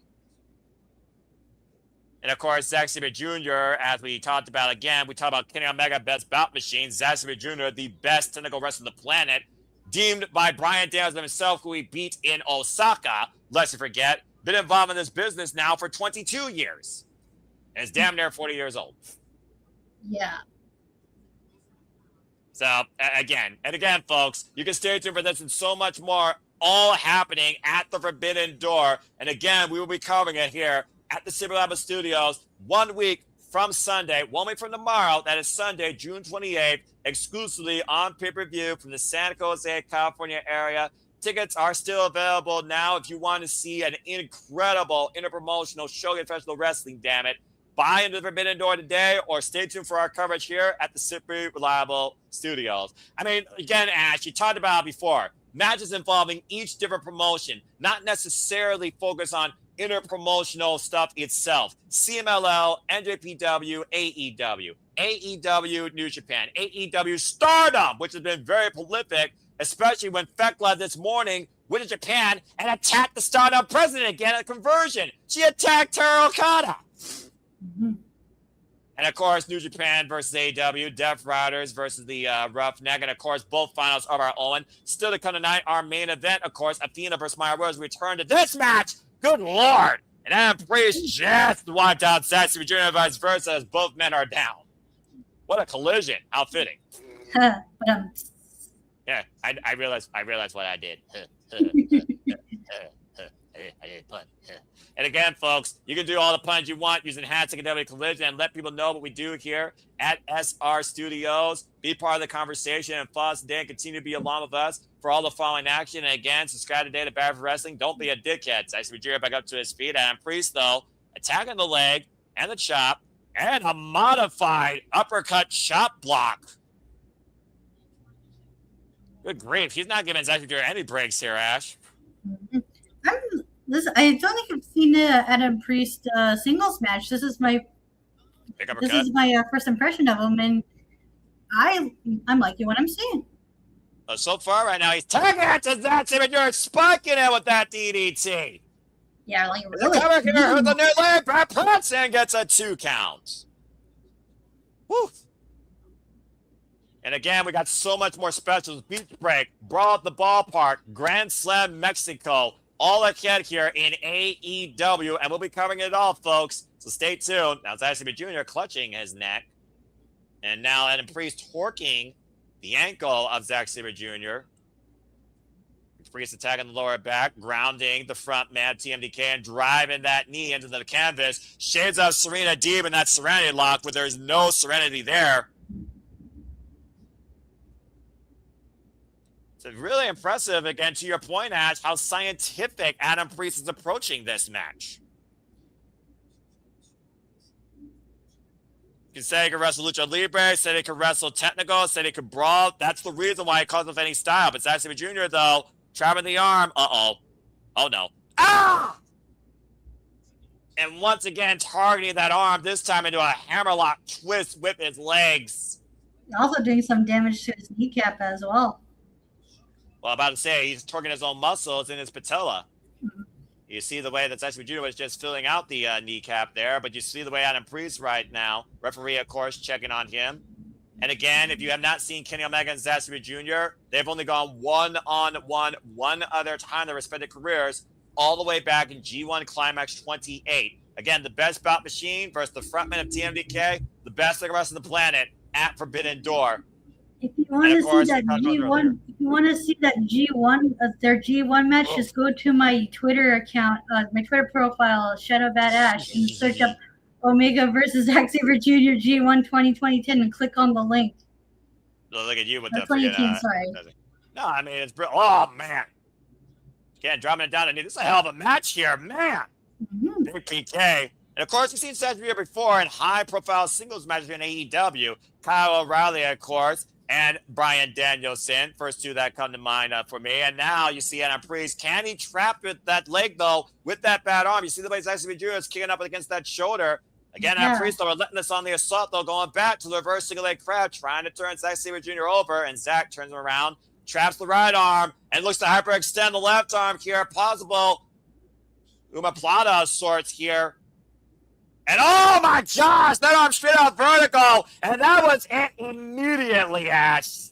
I believe that's the Clarky Cat Bad Balloon remix. Well, again, the man that can lock you 7 different ways from Sunday, Zack Sabre Jr. in fine form tonight against Adam Priest, sending a message to Kenny Omega ahead of next week Sunday, and for that matter, Jungle Jack Perry next week Wednesday. That poor boy. They're always never short on words either.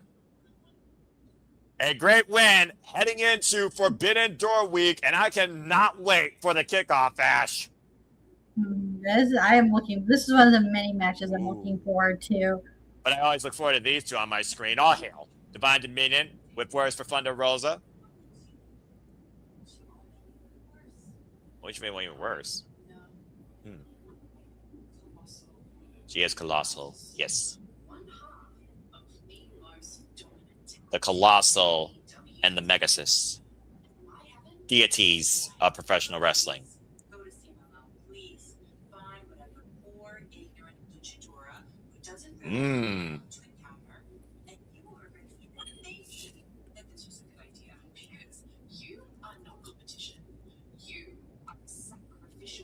Connor, a sacrificial lamb.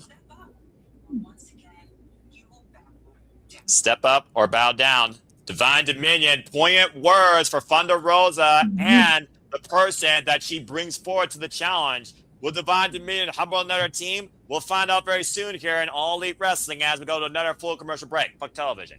Well, Ash, as we got another full commercial break, let's go ahead and bring people up to speed on what we've seen this evening. Of course, we saw Ciampa take his moment and pound a flash from Jericho. They made the match official for Beach Break, of course. It will be Ciampa versus Jericho one-on-one, paused in front of Jericho's family, at Clearwater, Florida, at Beach Break, which we will be covering. Kris Statlander qualified for Survival of the Fittest for July 1st for the TBS Championship, alongside Persephone Karashida after beating Mina, Shirakawa. Great trios opening encounter as the Elite, Jungle Jet Prey, and Young Bucks in fine form were able to beat the Lethal Twist. And Pac sent Alexander back to where he came from with a vicious pumping bomber clothesline and the Brutalizer. And we've also heard that Divine Dominion, by Thunder Rosa, bucked up to them. She's bringing somebody from CMLL. And of course, this all bleeds into what we're going to next week at the Forbidden Door as we look towards this incredible card. And we also just saw Zack Jr. turn out and Priest lit into a one-armed man without an ass kicking a contest. That was a great match.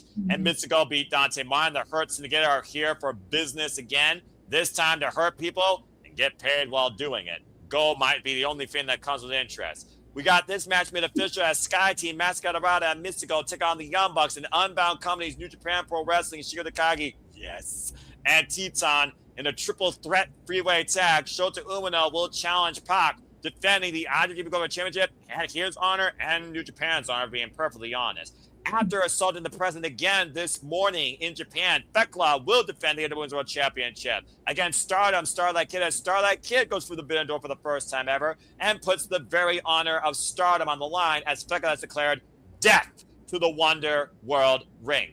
And of course, as I talked about before, Kenny Omega will go one-on-one with Zack Sabre Jr., and this bat can't help but smile, for the first time ever in AEW, second time ever in their respective careers. Yes. As Mark Briscoe looks for another chance in the AEW World Championship against MJF, Team MJF versus Team Mark Briscoe. Team Mark Briscoe wins, he gets a guaranteed shot, and this will take place inside a fucking, cause why not, steel cage, you bloody crazy loons. We also got the Dogs challenging Cage and Cope for the AEW World Tag Team Championships, while the Bang Bang Gang looks to spay and neuter them. Again, I don't think that works like that, but I'm not a doctor. I'm not a veterinarian. I'm also not going to judge it because it's already weird enough sounding as it is. And, of course, also at Forbidden Door, we will see who goes all in across both Owen Hart Foundation tournaments as our men's one is set. The most dangerous, Swerve Strickland versus the man with a dream for his country,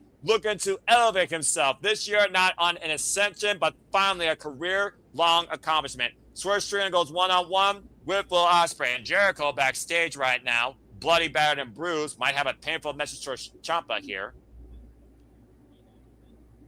Oh, you don't think he's going to bring the painkiller, do you? The painmaker, do you? Possibly against Ciampa.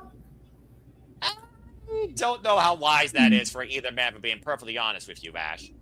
And we also, of course, know that John Moxley will defend the Intercontinental Championship against Bandito after after Brodito beat John Moxley and Daniel Garcia at the Death Friars this Wednesday in a heated collision on Dynamite. With that being said, as you all tune in, all 100 plus of you, thank you so much once again. Please subscribe, comment, tell a friend. It's Mina time on Collision as we determine the finals for this year's Women's Owen Hart Foundation Tournament as the CEO Mercedes Moné punched her ticket against Suzuki in an incredible match this past Wednesday. Athena looks to finally ascend to make this Athena Elite Wrestling one step closer, this time participating in the finals of this year's Owen Foundation Tournament. But to do that, she has to get through her greatest student and probably her most dangerous foe, Maya World.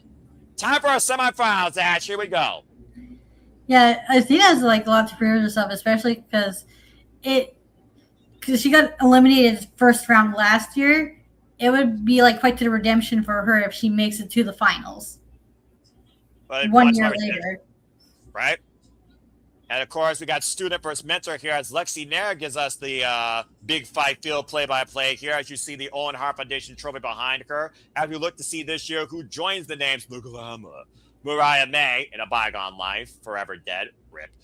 Mercedes Moné, Willow Nightingale, and of course, Thunderbreaker DMD, as of course, this year will be the 5th ever Women's Own Up This Tournament winner. And of course, Maya World was a write-in, Ash. She was an upset over Sky Blue, who was originally going to face Saray, the Sun God, but Saray was not medically cleared. And Maya World, despite the fact she faced family tragedy, she stepped up to the plate and is doing this for her brother that got her into this path of professional wrestling. Stiff count on top here as this match is underway.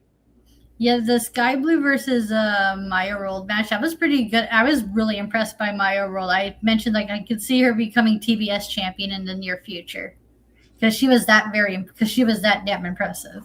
Well, Athena knows how impressive she is. Like I said, being her training partner, her trainer, her mentor. It's literally mentor for student here. And Athena and Maya World have already faced each other twice in Ring of Honor. And Athena has only had one match in the Proving Ground go to the 10-minute draw, and it was against this very woman who challenged her following that for the Ring of Honor Women's World Championship and nearly won it. And she was also the last woman in Survival of the Fittest that Athena eliminated to hold on to that title at Supercard of Honor. The drop down by Athena, cartwheel escape by Maya World, the It Girl, trained, of course, out of Texas. Cartwheel escape by Athena. Maya World, by the way, current VIP Women's Champion, 2-time Women's Champion. Athena bridging out of the cover. Goes down for the lateral. Maya bridging out, up and over. And we know how proficient she is in the ring, but she also has that same moxie and spunk that Athena shows. Nice modified pinning takeover here. Both these women looking for the trap hold right now. Could have a flash spin anywhere. And there's your answer, Ash. Thunder Rosa and Olympia will challenge Divine Dominion for the AEW Women's World Tag Team Championships on the buy-in. Wow. That's a hell of a partner. All the power. If you don't know who Olympia is, folks, you can go back and watch the Amazone CMLL special on CMLL and see how strong Olympia was as an opponent against Megan Bain earlier this year. Both went with the same idea and a stalemate off the drop kick. Oh, that Athena falls with the thrust. Woof. Good grief. That dead even exchange there from the bell, Ash. Finally, that was at like a moment of change after Athena clocked her. Like it's like a nice game of one-upmanship. Like anything you can do, I can do as well. And Maya World looking for the Tiger. Fake kick connects. And how fitting both these Texan proud women, of course, fighting for this in Texas. Hip toss, takeover, cartwheel, drop kick, follow through by Maya World. The It Girl looking to be the girl going all in this year at Wembley Stadium to challenge for the AEW Women's World Championship. And again, to your point, second consecutive year that Athena's in the tournament, Ash.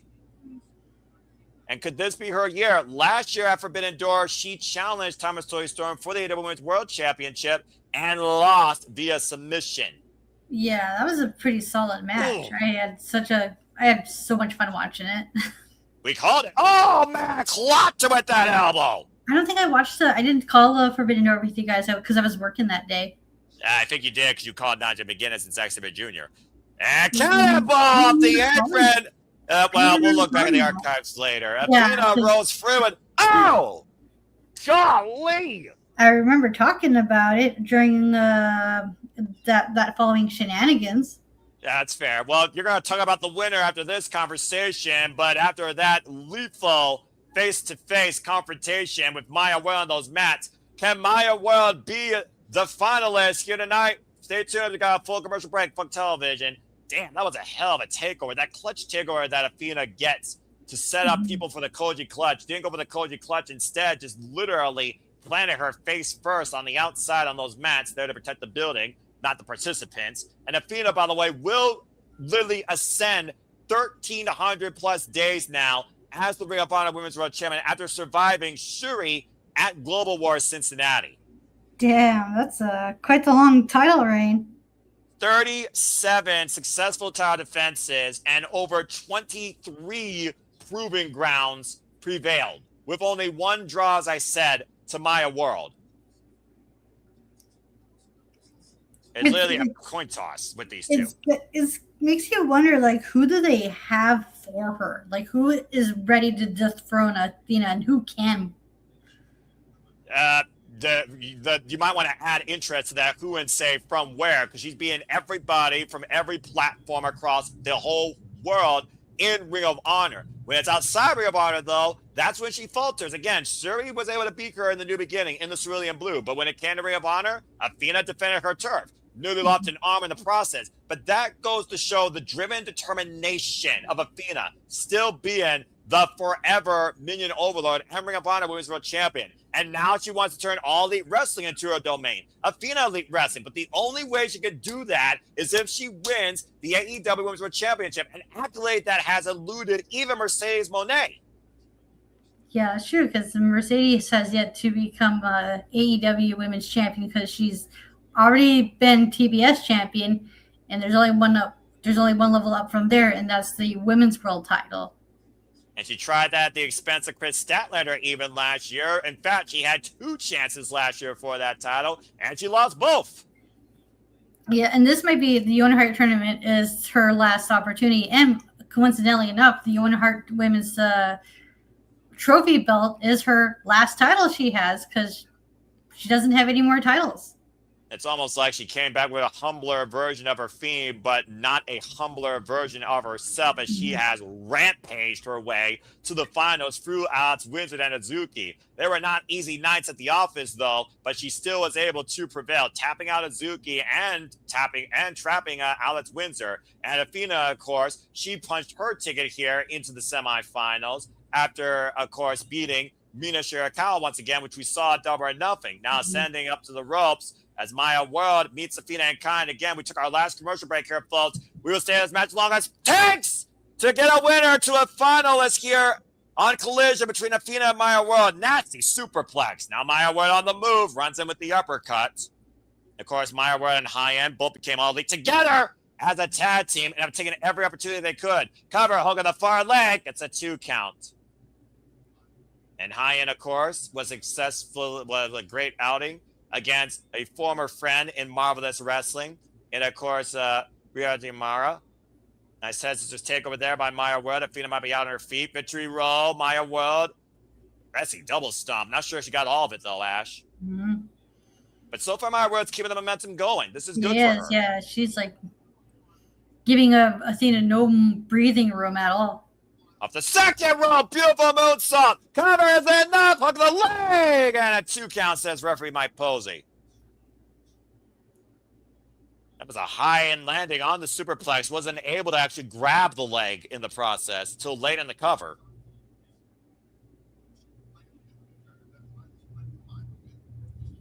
And Maya World right now trying to grab Athena off the ropes. Athena used a version of Everything is Evil, by the way, that STO on Maya World prior to this night when she assaulted from behind. Schoolgirl by Athena gets a 2 count. And Maya trying to hook Athena up. What is this? Athena able to escape. Maya rolls through again. Sunset flip.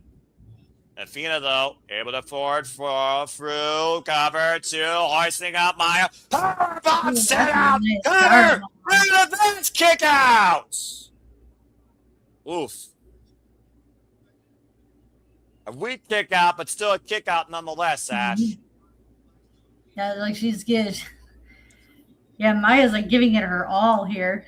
Well, I mean, when you're motivated by such an unpredictable circumstance like losing a family member, and you still are doing this because you remember, oh, that love that your family member inside you for this, that's an even greater asset. Kick out at 2 off that beautiful cutter.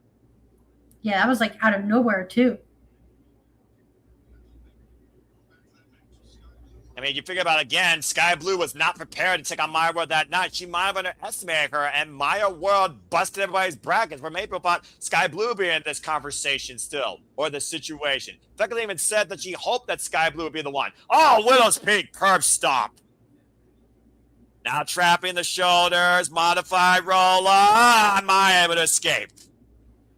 Somehow Maya is still in this match, and I have no idea how.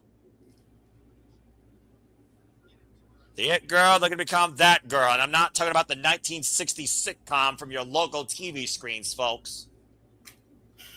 Athena up to the top rope, looking for the old face. Maya World able to scout it. Rolls back inside, though. Catching Athena. Faraway slam, bridging over, still maintains hold of Athena through it. Look at the strength. Maya World again with the Dante pin, and Athena able to escape. I don't think I've seen anyone do that before. That was really cool.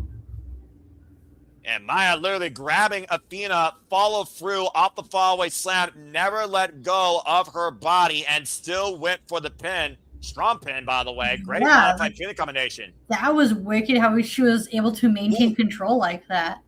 And right now, Maya World, swing and a miss. Athena able to escape again. And also coming Wednesday, we will see Will Ospreay renew hostilities mutually against a former friend in ELP. The Death Riders and Trios action. Conducted Casio will defend the AEW National Championship against Ricochet. And we also will see Swerve Strickland versus Daniel Garcia and Frida Manada and Red Velvet will fight in a Survival of the Fittest TBS Championship qualifying match as Marina Shafir. Oh, shit. We'll go one-on-one with Harley Cameron for the other spot of the Fittest qualifying match. Poor Harley. Poor Harley. Which one? Poor Harley Cameron. Ash, I sense disaster. Uh-oh. Oh, shit. Damn right on the fucking spine. Choke slam on the barricade of Maya World. What the fuck? Jesus, that was nasty. And what a stat dash show that's coming Wednesday on Dynamite, by the way, for the go home. Right. And that might have been the death note for what might have been for many people as Cinderella Dreamers. Look at the replay. Gosh! Damn. Ooh, took the word out of my mouth, Ash. You might as well draw a chalk line in Maya World. Call her a freaking victim. Up to 5 right now. Everybody posing. Athena looks like she will gladly take a count out here. Maya somewhat stirring. Can she get to her feet? Can she grab the apron and get back in the ring before the 10 count? Up to 8. Maya struggling. Up to 9. Referee's count to 9. Athena, though. Well, clearly Athena with a sense of... Apparently Athena didn't want to win by count out, it seems. Again, is she looking for a statement? Is she impressed by her student? This might end up costing Athena. And the pride of a champion. But again, also as the teacher, you want to see your student push you beyond even your own limits. I think Athena wants to see that. Mm-hmm. I mean, she is a Women of Honor champion. She wants to do things as honorable as possible, I assume. And Maya World's her greatest student. Yeah. Even though she is no stranger to taking shortcuts either, but she still does it. Like, but look at Maya World, though. Teeing off here, Ash, to your point, a new fire lit inside her. My word. Right? Athena instigating her challenger here and seeing what her pupil is made of. A German suplex. Hold her over like accordion. Maya World back up to her feet, though, and Athena falls in. Cartwheel elbow. And Athena is feeling it right now, Ash. To your point, might be one face away from punching her ticket through that forbidden door and kicking it in. Oh, thanks, Knox. It's over, ladies and gentlemen. Your funds is no. Even Athena's surprised that she's kicked out. What the hell? How the hell did Maya World kick out of that? I can only name on one hand how many people survived the offense. And Maya World just did that. Showing and proving the quality of a champion here tonight. Is Maya World, that girl, put her in the conversation, folks, of maybe a future world champion, like something like that. Or maybe a Honor World champion. That's possible. That was Athena too, Ash. Well, that could be something. Oh, the fun! It's like Kratos too! Oh!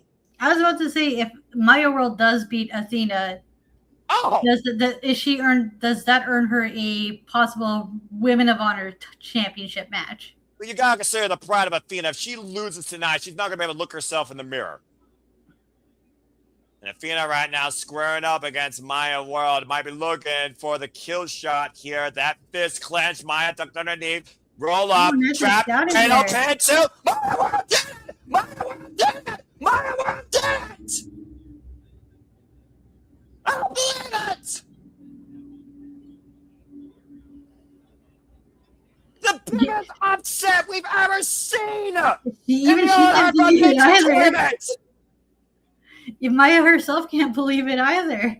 I can't fucking believe it! That inside leg cradle pin just punched Maya World's ticket to the forbidden door! It's Maya World versus Mercedes Moné! for the Owen Hart Foundation Championship. Wouldn't it be something if Maya World ended up winning the tournament? Well, we very well will find out 1 week from tomorrow, Ash, as our finals are set, and Athena is out again. And look at this, though. Athena embracing Maya World. She couldn't be prouder of the lengths that her greatest student went to tonight, especially with the circumstances that came from it. Athena humble tonight, but here's somebody far from humble, Ash. To your point, the only piece of gold she has left on her shoulder and her only route left towards the one thing that's eluded her career in AEW, as our finals now are set. Again, they earned that belt. It's not a freaking piece of clothing you just wear. Right? This is the only title she has left. Her one last defense, her one last shot of becoming AEW Women's Champion. There's a lot of pride here in more ways than one, though, when it comes to all three of these incredible athletes, though. And even Mercedes Moné has to respect what Maya World chose to do in pursuing this opportunity that was presented to her. Only one of them can win, though. Mercedes Moné, Maya World, one-on-one, Forbidden Door, Owen Hart Foundation Tournament. One of these women, oh, God, we'll go all in. And I knew Athena was going to be apoplectic after what happened. Let's not forget Athena and Mercedes Moné trying to take AEW over together, Ash. For God's sakes, Athena, can you for once show a fucking conscience? And once again, these two finding themselves a common enemy here, making Maya World an expense of their bullying. Well, again, as Maya World right now is trapped in the statement maker, and that very well might be a sign of things to come, as Athena laughs like a treasured cat, saying, Maya World, your time's up. The clock hits midnight. Again, we got Stat Dynamite, Swerve Strickland versus Daniel Garcia, Kenosis the Kevin versus Ricochet, AEW International Championship. ELP will go one-on-one with Will Ospreay, and the Death Friars will be in trios action. That and so much more on the go home as this collision brings itself to a conclusion. But on behalf of Ash, I'm the Seminole Foster, and we will see you in about an hour for the Saturday Shenanigans. But if we don't see you then, until the next time we are on your screen or in your X or YouTube feed, on behalf of my baddie Canadian friend with the Blade Techers, make a buzz impact in life. Have a good night. This has been one hell of a professional wrestling delight. That was AEW Collision, and we hope to see you next time here very soon, where the best wrestle, and where we continue to bring you the most reliable wrestling coverage. We are the Ciampa Studios, and I thank you all once again for tuning in. Go Genyo, sayonara, Ash, arigato.